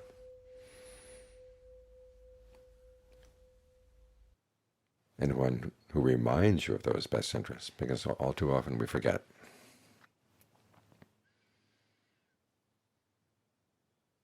It reminds you that your most important possession is the state of your mind. And your most important power is the power of your actions, your intentions. They can shape your life in many directions. And the Dhamma is there to remind you that you can shape your life in the direction of long-term welfare and happiness, true happiness, ultimately happiness that doesn't change, happiness that causes no harm. And like the best of friends, the Dhamma teaches you to be a friend to yourself. It encourages you to develop qualities that allow you to rely on yourself. The first being mindfulness, the ability to keep important things in mind. And then alertness, the ability to watch what you're doing, to see that your actions really do stay in line with what are your long-term best interests. And ardency, the desire to do this well. Every time before you act, speak, think, it reminds you to ask yourself, what do you expect? As a result of acting on that intention, do you expect any harm to yourself or others? If so, you don't do it. If you don't see any harm, go ahead and try. While you're doing the action, look at the results that are coming in the course of the action, because not all actions wait until the next lifetime to give the results. Some of them are immediate. If you see that you actually are causing harm to yourself or others, you stop. If you don't see any harm, you can continue with the action. When the action is done, you look at the long-term results. And if you see that in spite of your expectations you actually did cause harm to yourself or to others, you resolve not to repeat that harm. And then you go talk it over with another friend of the Dhamma to see what advice that person has. If you don't see that you did any harm, then you can take joy in that fact and continue in your training. In this way you develop your powers of observation, your own self-honesty, your integrity, your compassion, all of which allow you to rely on yourself more and more. So it's in this way that the Dhamma teaches you to be a good friend to yourself. Of course, you also want to be a friend to the Dhamma. What this means is an old principle called practicing the Dhamma in accordance with the Dhamma. You change your ways to fit into the Dhamma rather than trying to change the Dhamma to fit in with your own preferences. Because after all, the Dhamma is timeless. This is why it's always timely.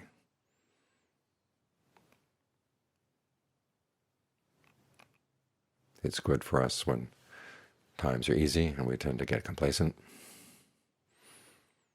It's good for us when times are hard and we tend to get discouraged. To remind us that our actions really are important in both cases. Just because things are going well doesn't mean they always will go well.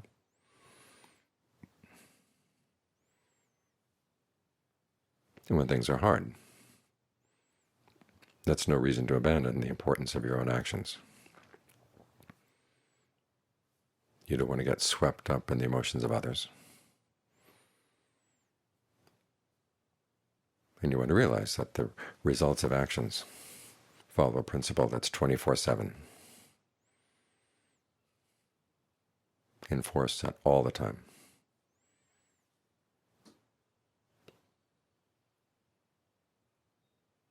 Which means that no good deed is ever wasted. As the Buddha said, even if 4 mountains were moving in from the 4 directions, crushing all living beings in their path, you'd still want to practice the Dhamma, because that would be for your long-term benefit and happiness. And in fact, 4 mountains are moving in: aging, illness, death, separation. These things are going to happen to all of us.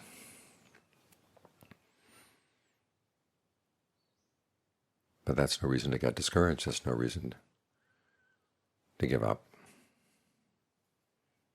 We still have this power within us, the power of our actions, the power of our intentions, and the ability to find a long-term welfare and happiness is always available. But if we were to change the Dharma to suit our preferences, it wouldn't be there for us all the time. So we change ourselves instead. It's in this way that we benefit from our friendship with the Dhamma, as we become good friends of the Dhamma and good friends for ourselves.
Greetings, friends. Ajahn Sucitto, speaking from another corner of the United States of Dhamma,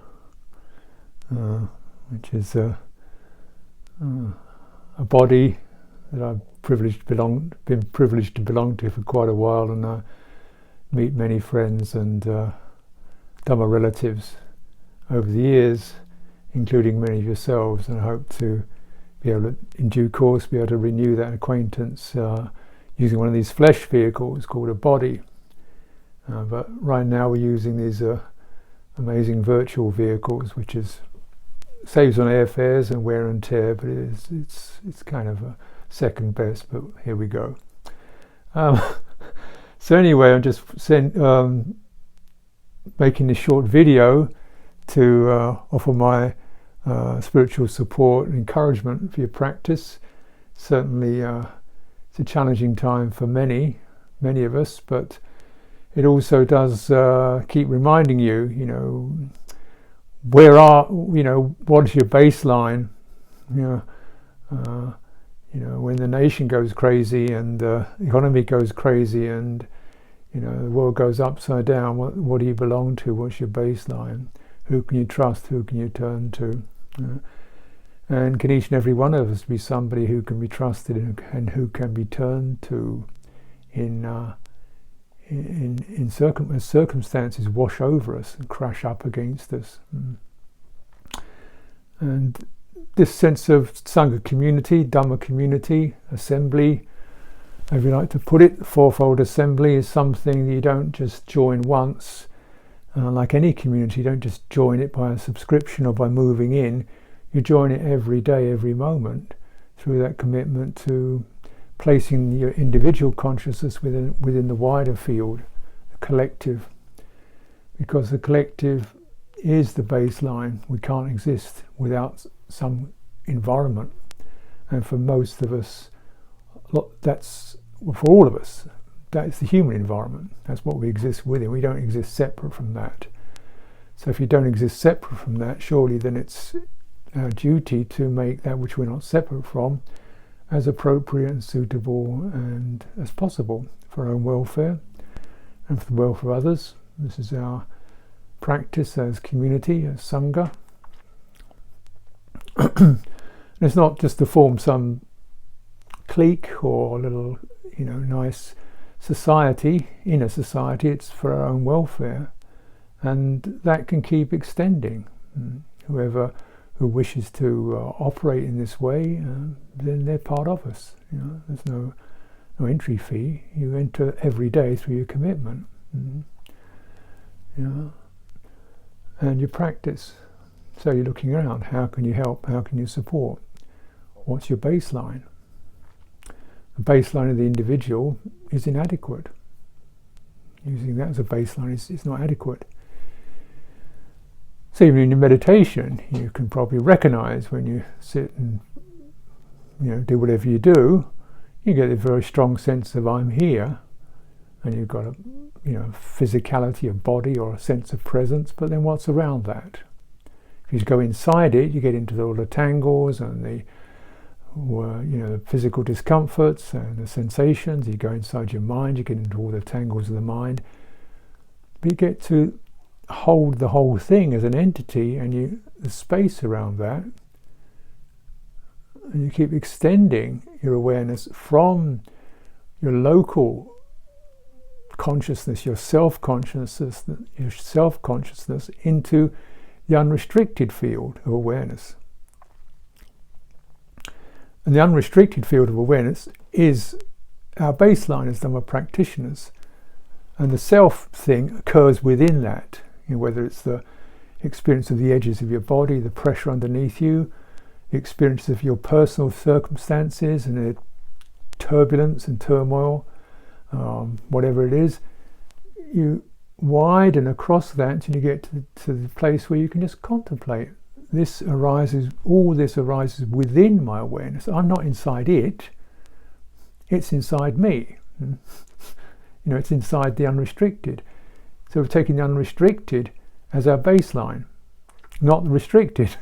You take the restricted consciousness as your baseline, you can only go into further restrictions.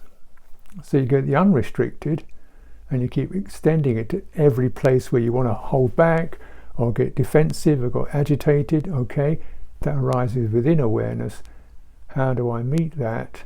Not criticize, not get agitated around it, but actually spread wide, embracing awareness over that. Oh, that's just a disturbance within the field. That's our Dhamma practice. And our Vinaya practice, or if you like, our external practice, is very much the same thing. Here's she, and here, and them, and what I feel about this, that, and the other, and the idiosyncrasies I can like or dislike, and need to acknowledge that, but then let go of that agitation around those features and extend into the wider field. Okay, here's the goodwill, here's the potential for good karma in this person, in my person, and in our meeting together. Here's the potential for good karma. It doesn't come easy. It doesn't come instantly. It comes through practice. And your practice has to be widening, opening, and steadying. And the more you can include that in your meditation practice, and the more you can include that in your living social relationships, then the wider your baseline is, and the firmer you get, and the firmer your practice gets, and the firmer and stronger your community gets. And this really has to be the way we develop as individuals, and how we make a contribution to the society. Yeah? There's such a thing as collective karma. And you can inherit all the views, opinions, prejudices, bias, anguish of the local culture, and go into all that, which is an incredible tangle. Or you can inherit the blessings, the legacies, the teaching, the training, the commitments of the Dhamma practitioners, and go into that. And what do you want to belong to? What do you want to take as your frame of reference, as your baseline? And how do they work? How do such beings work? They work by encompassing, embracing with their awareness the tangled world. And it begins to respond. This is the way it's always grown. This is why you have monasteries all over the world, because of this. This is why you have Dhamma practitioners all over the world. This is when I look on a Zoom screen, I'm looking at somebody from Peru, Singapore, Australia, Britain, Germany. Like, where is anywhere anymore? And you think, in some way this is an amazing piece of technology. In another way, it's obvious, because that's what's happening in my mind. I don't have here's an American portion and here's a British portion. It's just, this is my community. Yeah. Right? So I'll keep it short, brief, and hopefully there's something you can reflect upon, and with all the other people who will be offering you advice and support, I wish to make my contribution to that. So may you be well.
Greetings to friends that I know and friends that I don't at PFoD.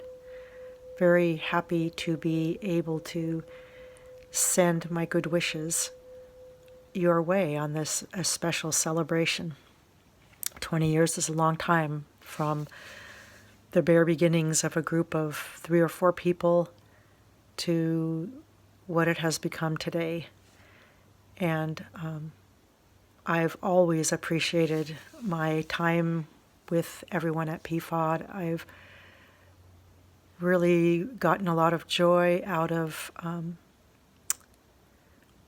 just watching it grow and watching people extend themselves and work together. And yes, it's not always easy, there's not always agreement, but that's true anywhere. And we just have to do our best to work together and towards something that is of benefit to many.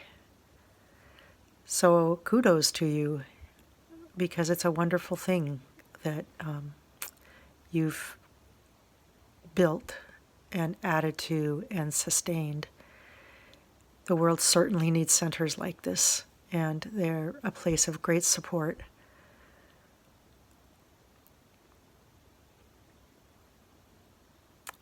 I know for myself, I've always felt that, yes, I can be on my own and I can be okay, but I find much greater support being in the presence of like-minded people who can help me to see where I maybe my vision is not so clear, and also to help catch me if I'm going in a direction that's not skillful, not useful. Sometimes that's in as little of a thing as just encouragement or a reflection back. So that's a beautiful thing that you have, because you have a group of people there of Kalyanamitta, and really this practice is totally, completely dependent on that. Just to sustain it, to keep us on the right track. And it's not always easy, and so our Kalyanamitta bolster us. And that's what I feel like PFoD has really built over the years. And people come and go, but there's always a core group that's really supportive and wholeheartedly giving of themselves into it and aspiring to really wholesome things. So just wish you a lot of encouragement and send my deepest gratitude to you. And it's wonderful to be able to offering this 10 years after our wonderful 10-year celebration when the Hermitage was just beginning. Still have fond memories of that. So hopefully we'll be seeing you sometime before too long, but I hold you in my hearts, and just deepest congratulations to you.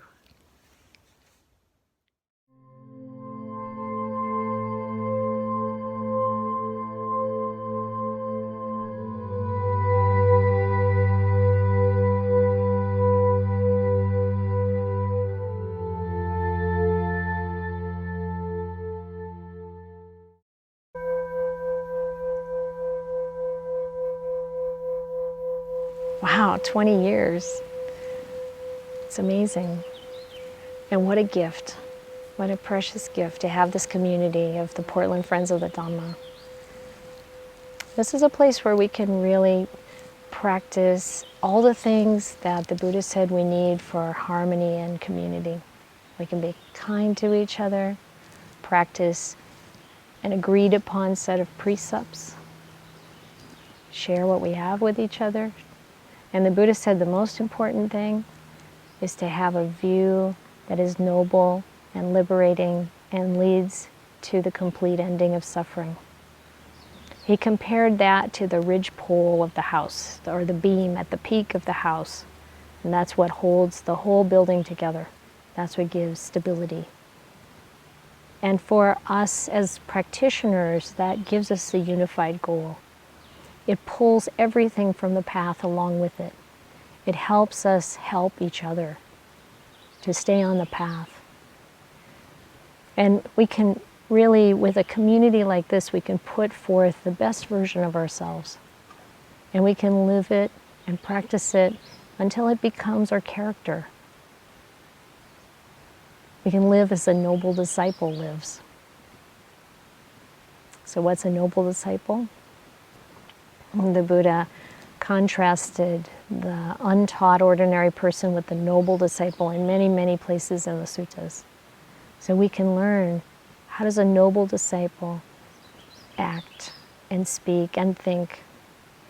And as we pick up that and we practice and we support each other to stay on the path, then that's how we are. That's what we become, the noble disciple. And don't ever think, oh, I'm not that far along, I don't have those attainments. Because it becomes a reality as we put in the effort and we stay focused on that goal that we all share. That goal, that view that is noble and liberating is not a common thing in the world. We don't even see it necessarily in all Buddhist groups. But at PFoD, that's the goal. And your teachers are teaching that, and your community is practicing that, and this is something really precious. So celebrate this 20 years of experience, and look forward to the years that come, and use it for the best possible result.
This is Ajahn Sumedho speaking from Luang Por Viradhammo in Thailand.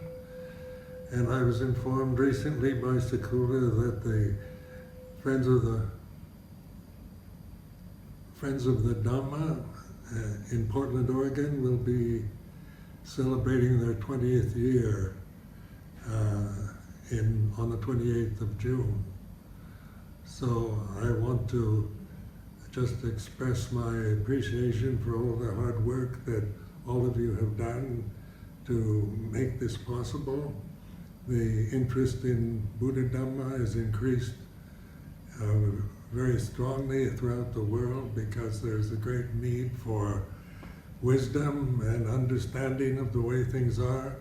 The Dhamma actually means the reality, awaken to reality. The Portland Friends of the Dhamma is dedicated to inviting monks, ajahns, who have the practice, meditation, who have insight and understanding into the teaching of the Dhamma, into the Dhamma, and therefore this is a very important event to celebrate, to encourage through this time with the COVID-19 virus pandemic, where there's so much doubt, so much fear, anxiety about the future, and our reflections on Dhamma allow us to get beyond just the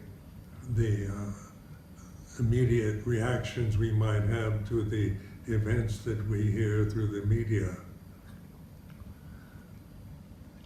I've been retired now from my duties at Amaravati in the UK for nearly 10 years. Living here in Thailand and plenty of time to meditate, and during this time it has been very helpful just to relinquish duties and be with myself more and more, to see the true path is not something remote, something external that you've got to find, or something you don't have. It's awakening to the reality of here and now, and so it's not something you'll ever find outside yourself. The problem with most human beings and the material cultures that we come from is that we assume we are the conditions, the physical body, the mental, emotional states, the memories. We identify with all the condition, with all the phenomena that we experience in a lifetime, and so we identify with that which is imperfect, which changes, which has qualities of right and wrong, good and bad. But this is the delusion that one has, that one is imperfect because we identify with the conditions that are imperfect. But our true nature is Dhamma, is perfection, and we begin to awaken to that reality in a very direct way, rather than trying to just justify or make problems around the conditions, the habitual conditions, the habit patterns, the thoughts, the memories, the mistakes we make in life. We begin to find our real nature, our true sense of being is here and now. It's perfect, stainless, spotless. It's the Dhamma, that's our refuge. And so, I encourage all of you who are listening to take an interest in Dhamma. This particular word is very significant in all the forms of Buddhism, and it has many definitions, but in terms of translation, it means that which is apparent here and now, and that is the reality of now, timeless. It's not something that comes and goes. It's not dependent on space or time or special conditions. So that this Dhamma reality is our true nature, and when we realize that, then that's the end of suffering. So I offer this as a reflection to celebrate and honor the 20th anniversary of the Portland Friends of the Dhamma, wishing you all well, giving my blessings and best wishes. May all beings be happy, be free from suffering. Thank you.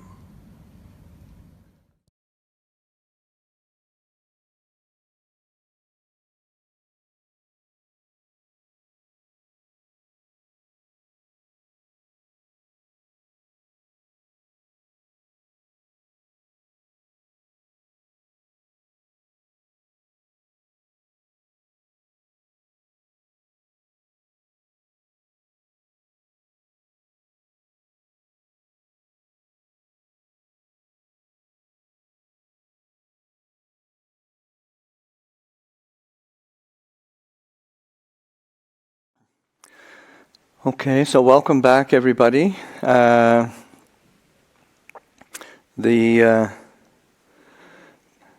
sounds like the technical difficulties of having bears attacking internet cables has proved insurmountable, and the baton has been passed back to me, and so we'll begin the next portion of this day, and particularly, in the morning I spoke of the certainly of the benefits and the important importance of having having the center, having the community, and all of those things actually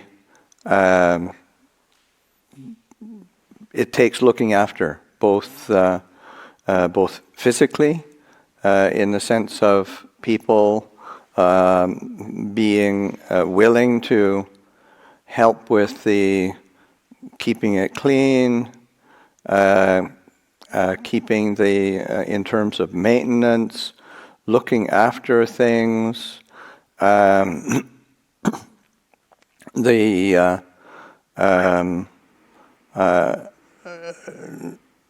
then of course the financial element of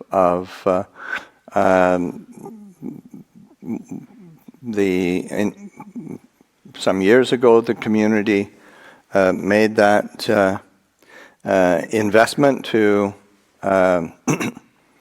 acquire the building as a home for the community, and extended yourselves, and people chipped in and able to get it. But then it's a very substantial financial commitment, and there are still a ways to go to pay it off and for the looking after of it. And then while you're doing that, then of course the building, you start noticing this needs to be fixed, that needs to be fixed. It's just the reality of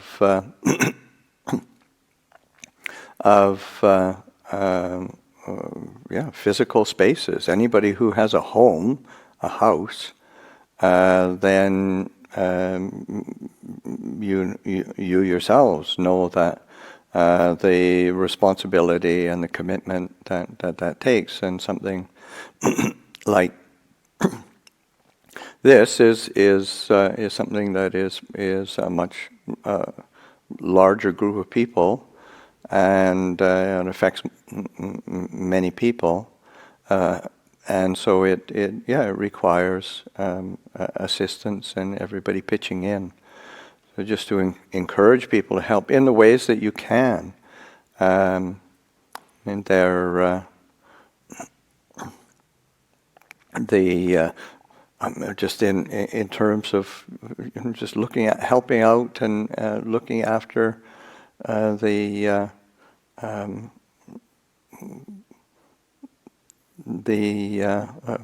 keeping it clean and neat and tidy. I remember reading an account of one of the monks who came and trained with Ajahn Chah, and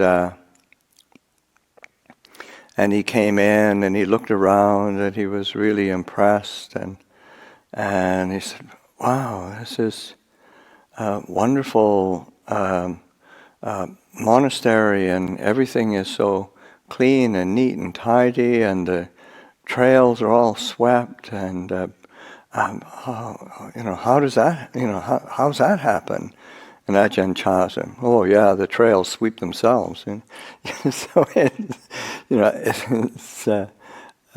isn't how it works. Everybody's got to pitch in, and there's people who are living there, relying on it, and same with the monastery is exactly the same. It's there was an old saying in the forest tradition that if you want to know what the say the abbot or the ajahn is like, go and take a look at the toilets. If the toilets are all kind of not well kept, cobwebs, dirty, that's an indication. It's telling something. It's sort of looking after, paying attention to detail. It's part of a training, part of a way. That's also a way of giving. So so there's just all these different ways of being able to plug in, to help out, from the very mundane of looking after the washrooms and making sure that there's not any trash laying around, to whatever ways that one can help. It's like the leadership of the community, Sakula, Matthew, Jessica, the teachers, and all the other people who help out in so many different ways. Greg's been plugging in forever, and all sorts of other people have been helping out in all sorts of ways with different programs. Those are ways to give. There's ways of helping all of these different people. What can we do to help?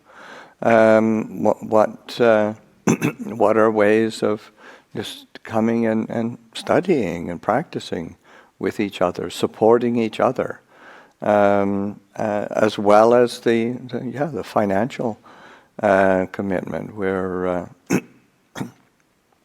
this is a difficult time for everybody. The pandemic is really created a huge hit for the economy, for people's livelihoods, but it affects the Dhamma Center as well. People haven't been able to gather, haven't been able to participate, so that there is a need for assistance. So people have the inclination, have the means. I encourage people to help out in all the various ways that one can, and to plug in and check and see, well, what can I do, and that it's something that one can always delight in, because it's like a gift to something that benefits others. Is a something that one can really delight in, and Portland Friends of the Dhamma really benefits so many people. So just to encourage people to plug in and help in the different ways that one can. So I will leave that there and pass the baton on to the others. Hello and welcome back. I'm just noticing how lovely it feels to be surrounded in this 2,000 square foot shrine space. We have 8 people who are well distanced from each other, but it's really a lovely feeling to be back in a space, in this space with other Kalyana Mittas. Quite lovely. I just wanted to touch on my deepest appreciation for the Hermitage being nearby. That was a project that we took on and then handed over. And this lovely community built around the anchor of Ajahn Siddhanta, and Ajahn Viradhammo had also been a big part, and it's lovely to have Ajahn Viradhammo back again with us. And one of the benefits we have here at Portland Friends of the Dhamma is these monks come to visit us once a week, with the exception of during their winter retreat. Having said that, Ajahn Siddhanta will be taking a sabbatical, a well-deserved sabbatical, and somebody other than Ajahn Siddhanta will be coming up, and that will be really lovely and good fortune. That said, I wanted to go ahead and read our vision. We'll start with this. I'm going to use my iPhone here. And pull it up.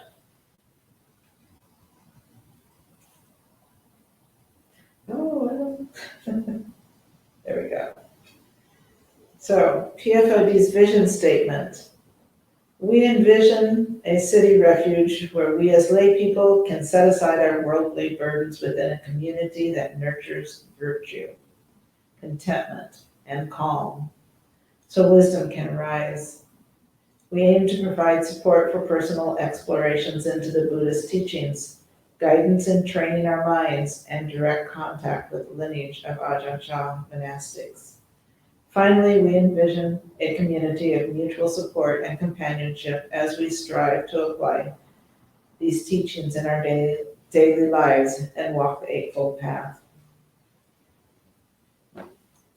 Now, having said that, it's just a joy arises.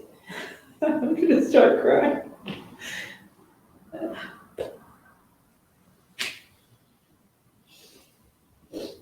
I just want to say I'm so happy.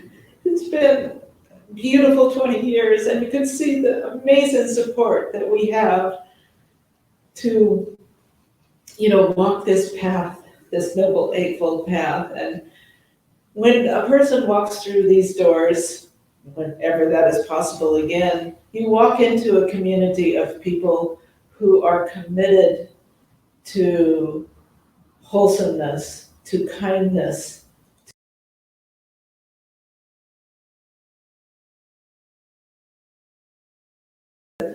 that I just want to thank everybody for whatever support you can offer to help us keep this going, and know we are very deeply touched and hope to be able to be in contact with you soon. Jessica?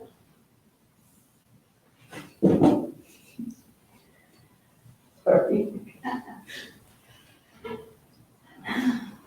When I came to Portland Friends of the Dhamma almost 18 years ago, I remember Sakula's dual goals were to find community that wanted to delight and share in the teachings of the Buddha and the Ajahn lineage, but also to bring monks and nuns in that lineage to the Portland area. That was really clear from the start.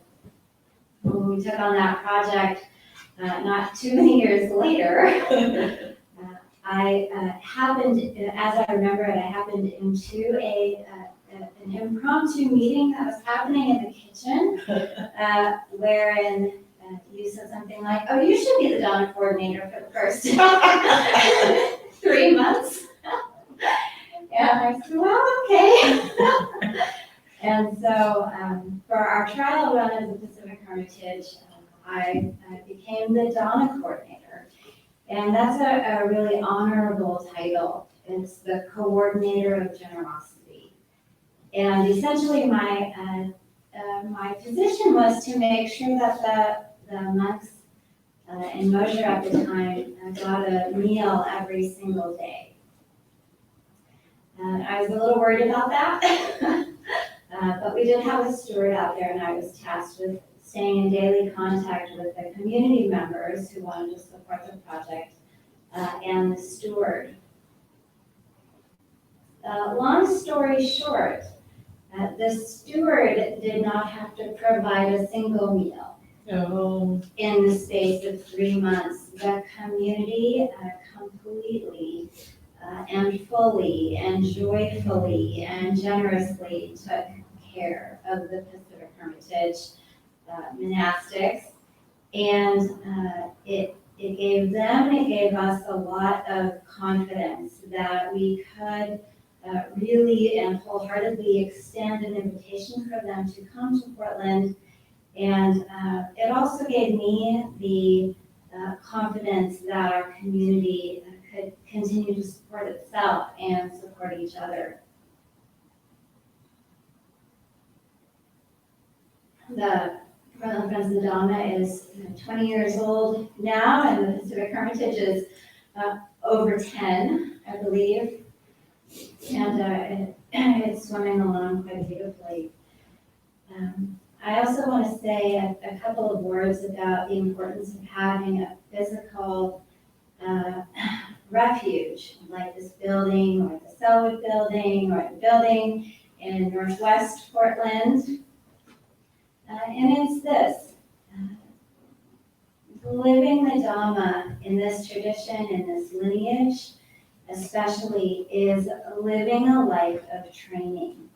It's training the mind, training the heart, training in the principles of the way things are and how we can live out those principles in very precise and specific ways for our benefit and for the benefit of all beings. And one way that I have experienced the training, really the most profound way, is by watching those who are well trained. I don't tend to ask a lot of questions of the monastics when they're here, but over the years of watching the quality of their being, watching the way they interact with the world, watching the way they learn from difficult situations and delight in the Dhamma, watching the members of our own spiritual community mature through the years in the best ways that we can. I have managed to train my heart and my mind in this Dhamma in a way that I couldn't have otherwise. So to be in community and to be together in a space, in a building, in a refuge, is a way of training that cannot be replicated any other way. So thank you, Sakula, and thank you, everyone. I'm delighted to be here to help celebrate the 20th of Portland Friends of the Dhamma. I was mentioning to Sakula that I had difficulty showing up here today on time because I couldn't really tear myself away from watching the video that she had prepared. It was so very moving, and I might add, really well done too. So, but I did manage to come by, and it's the first time that I've set foot in this building since we decided to close it down, and now well over 3 months. Yeah, 3.5 months, something like that. And so in the interim, as you know, and it's certainly front and center today as we pull in from Abhayagiri, don't pull in from the Pacific Hermitage that we've been muddling along through virtual programs. And I must say that and investigations on Fridays is something that I do from home now. And it really has its benefits for someone like, I mean, I can stay at home. I don't have to come here. You know, there's not setting up. Also, there's the benefit of some people who, from as far away as Japan, British Columbia, and Argentina, and so forth, that are able to participate as well. So those are the plus things. On the downside is that we're not together. I can't get the feel of the people who are participating on Friday nights. And that became, so pointedly clear as I'm looking at Luang Por Pasanno in Abhayagiri. And it's so beautiful to see him in this actual space at Abhayagiri. It's lovely. But he wasn't here. It's different. And so it occurred to me, and it's quite ironic actually, because of the nature of the coronavirus pandemic, is that it has its essence is difficulty among people who are breathing the same air. Yep, that's how it's really spread. And it really helps to make a very stark, one of the most, I'd say, I don't know, significant and yet really hard to recognize features of coming together as Sangha. And we're being in the same room and we're breathing the same air. You know, it's like we're sitting together in meditation.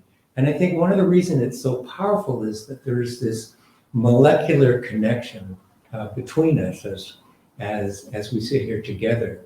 We can sense the energy that is flowing between us as well. And so this is what this building represents, and I feel that sense of a bit of grief at this interim period where we're not able to share the same air, to feel the energy pass between us, and so as we may have taken perhaps for granted being able to gather together and have learned that that has its time and it passes. So too, this time where we're separated will pass and we'll be able to reconnect here in this building and in the beautiful ways that we have. And I look forward to that. So this is, Luang Por was pointing out the two different ways in which one enters the stream from an external point of view, and Jessica was emphasizing a little bit the second one, which is that we able to come together and together receive the benefit of sharing the space, wisdom, and modeling of the Sangha, of the Sangha of monks and nuns.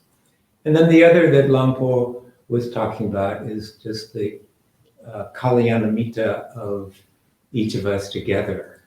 And they're both really tied to, as I mentioned, to the being present here in this very beautiful brick and mortar refuge, city refuge that I think we all miss. So then reflecting upon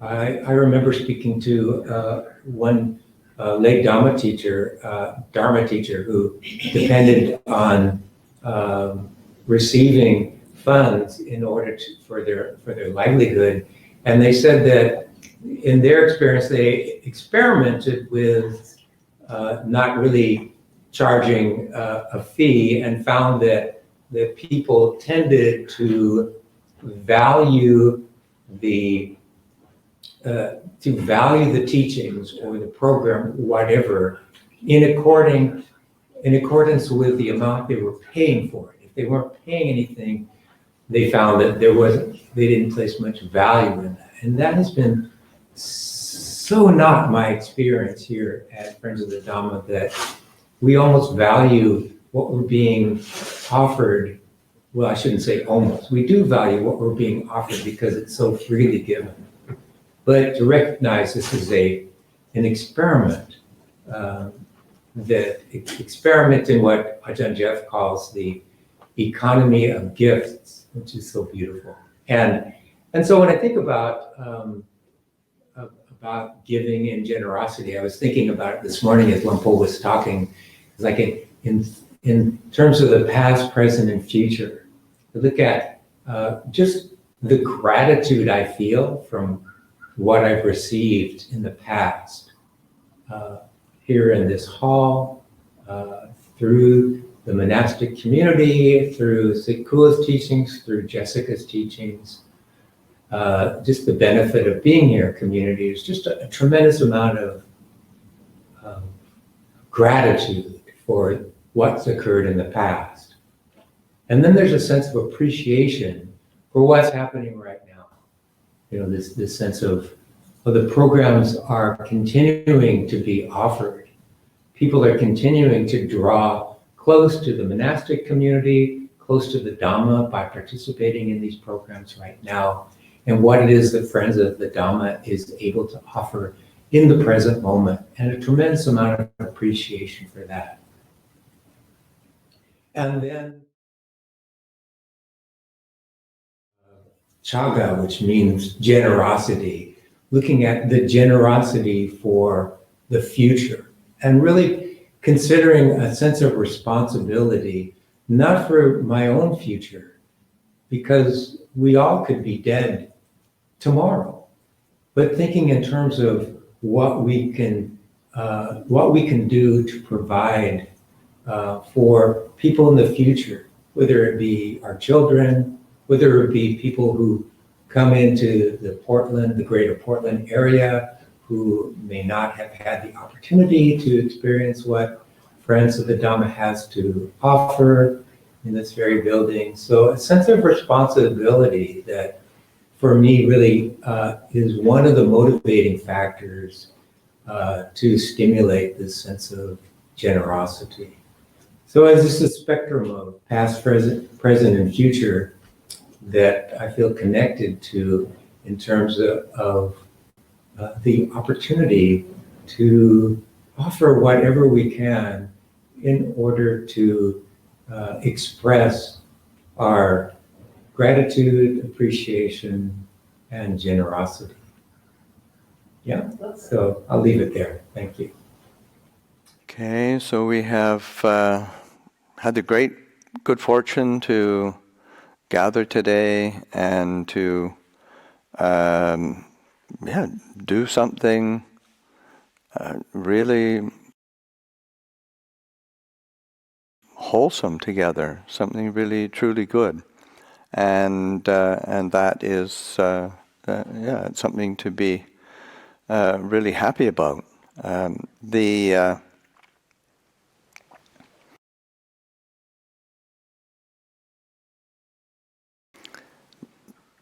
There are innumerable ways that we can, and we think of ways to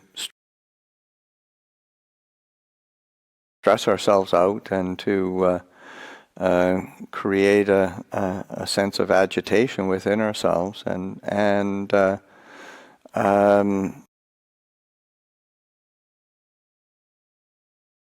but yeah, today is really not one of those days to be doing that. It's a great opportunity to be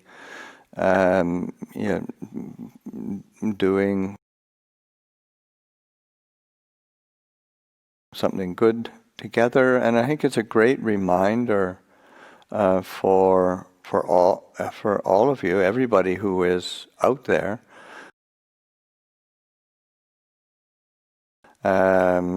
that you all have a community, you all have a home. So often we're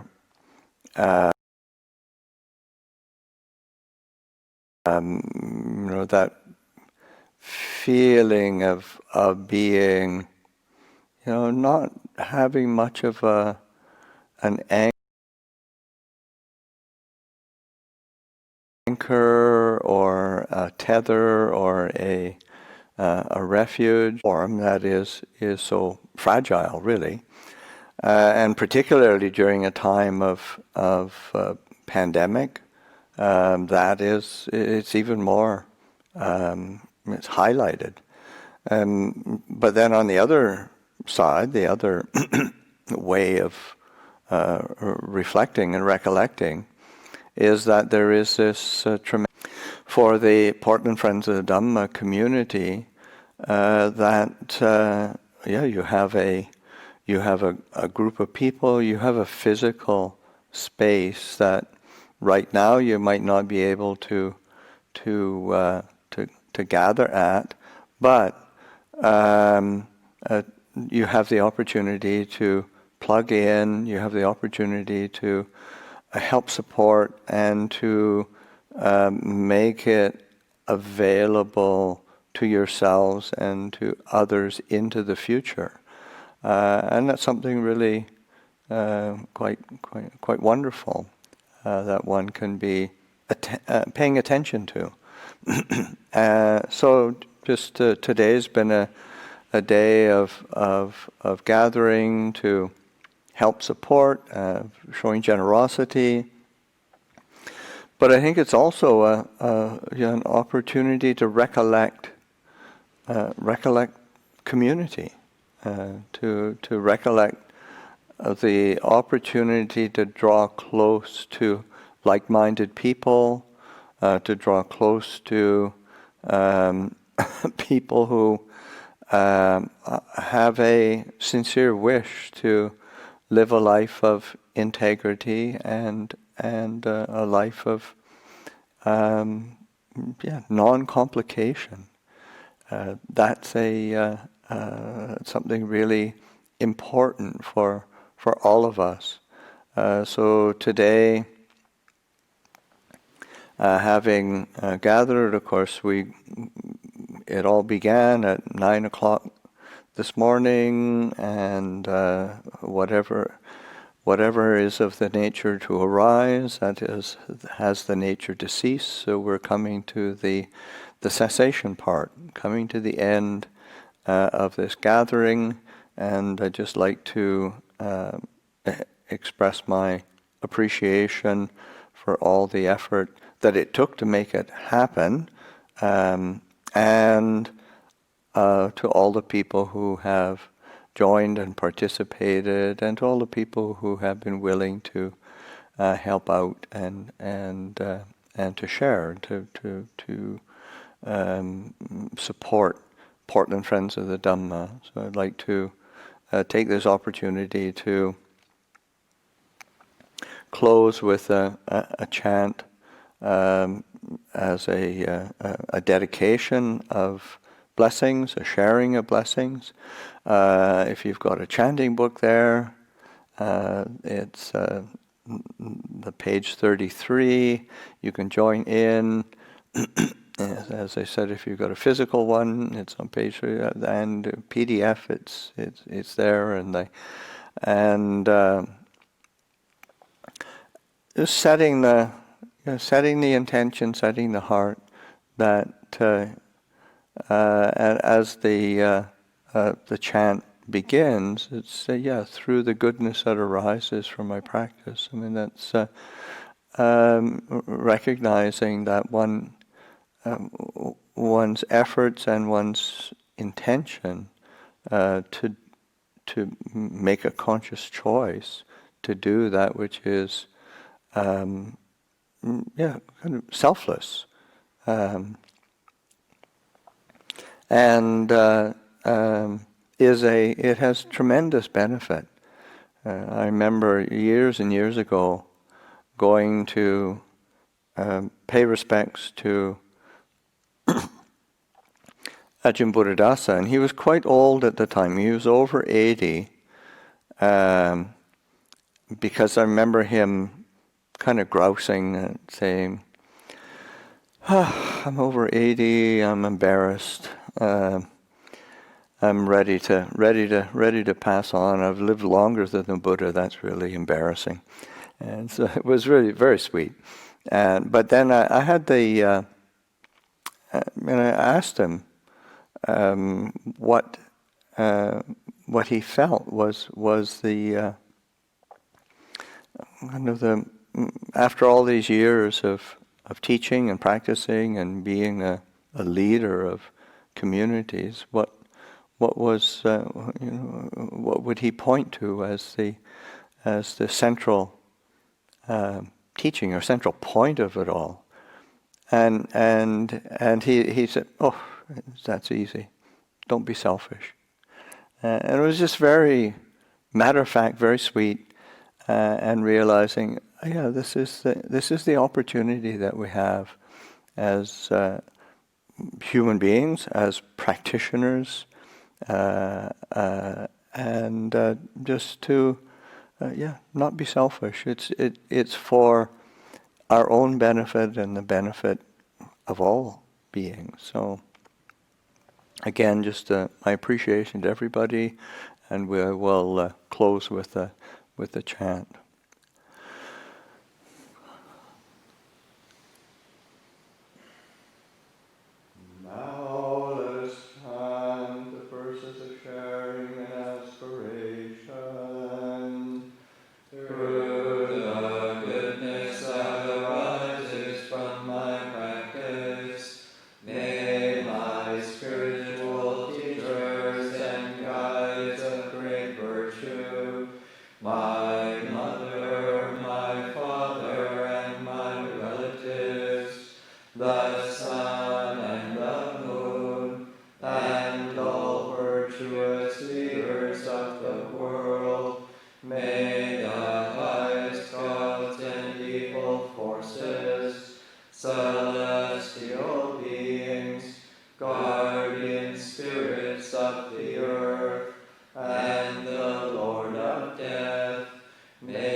May all beings receive the blessings of my life.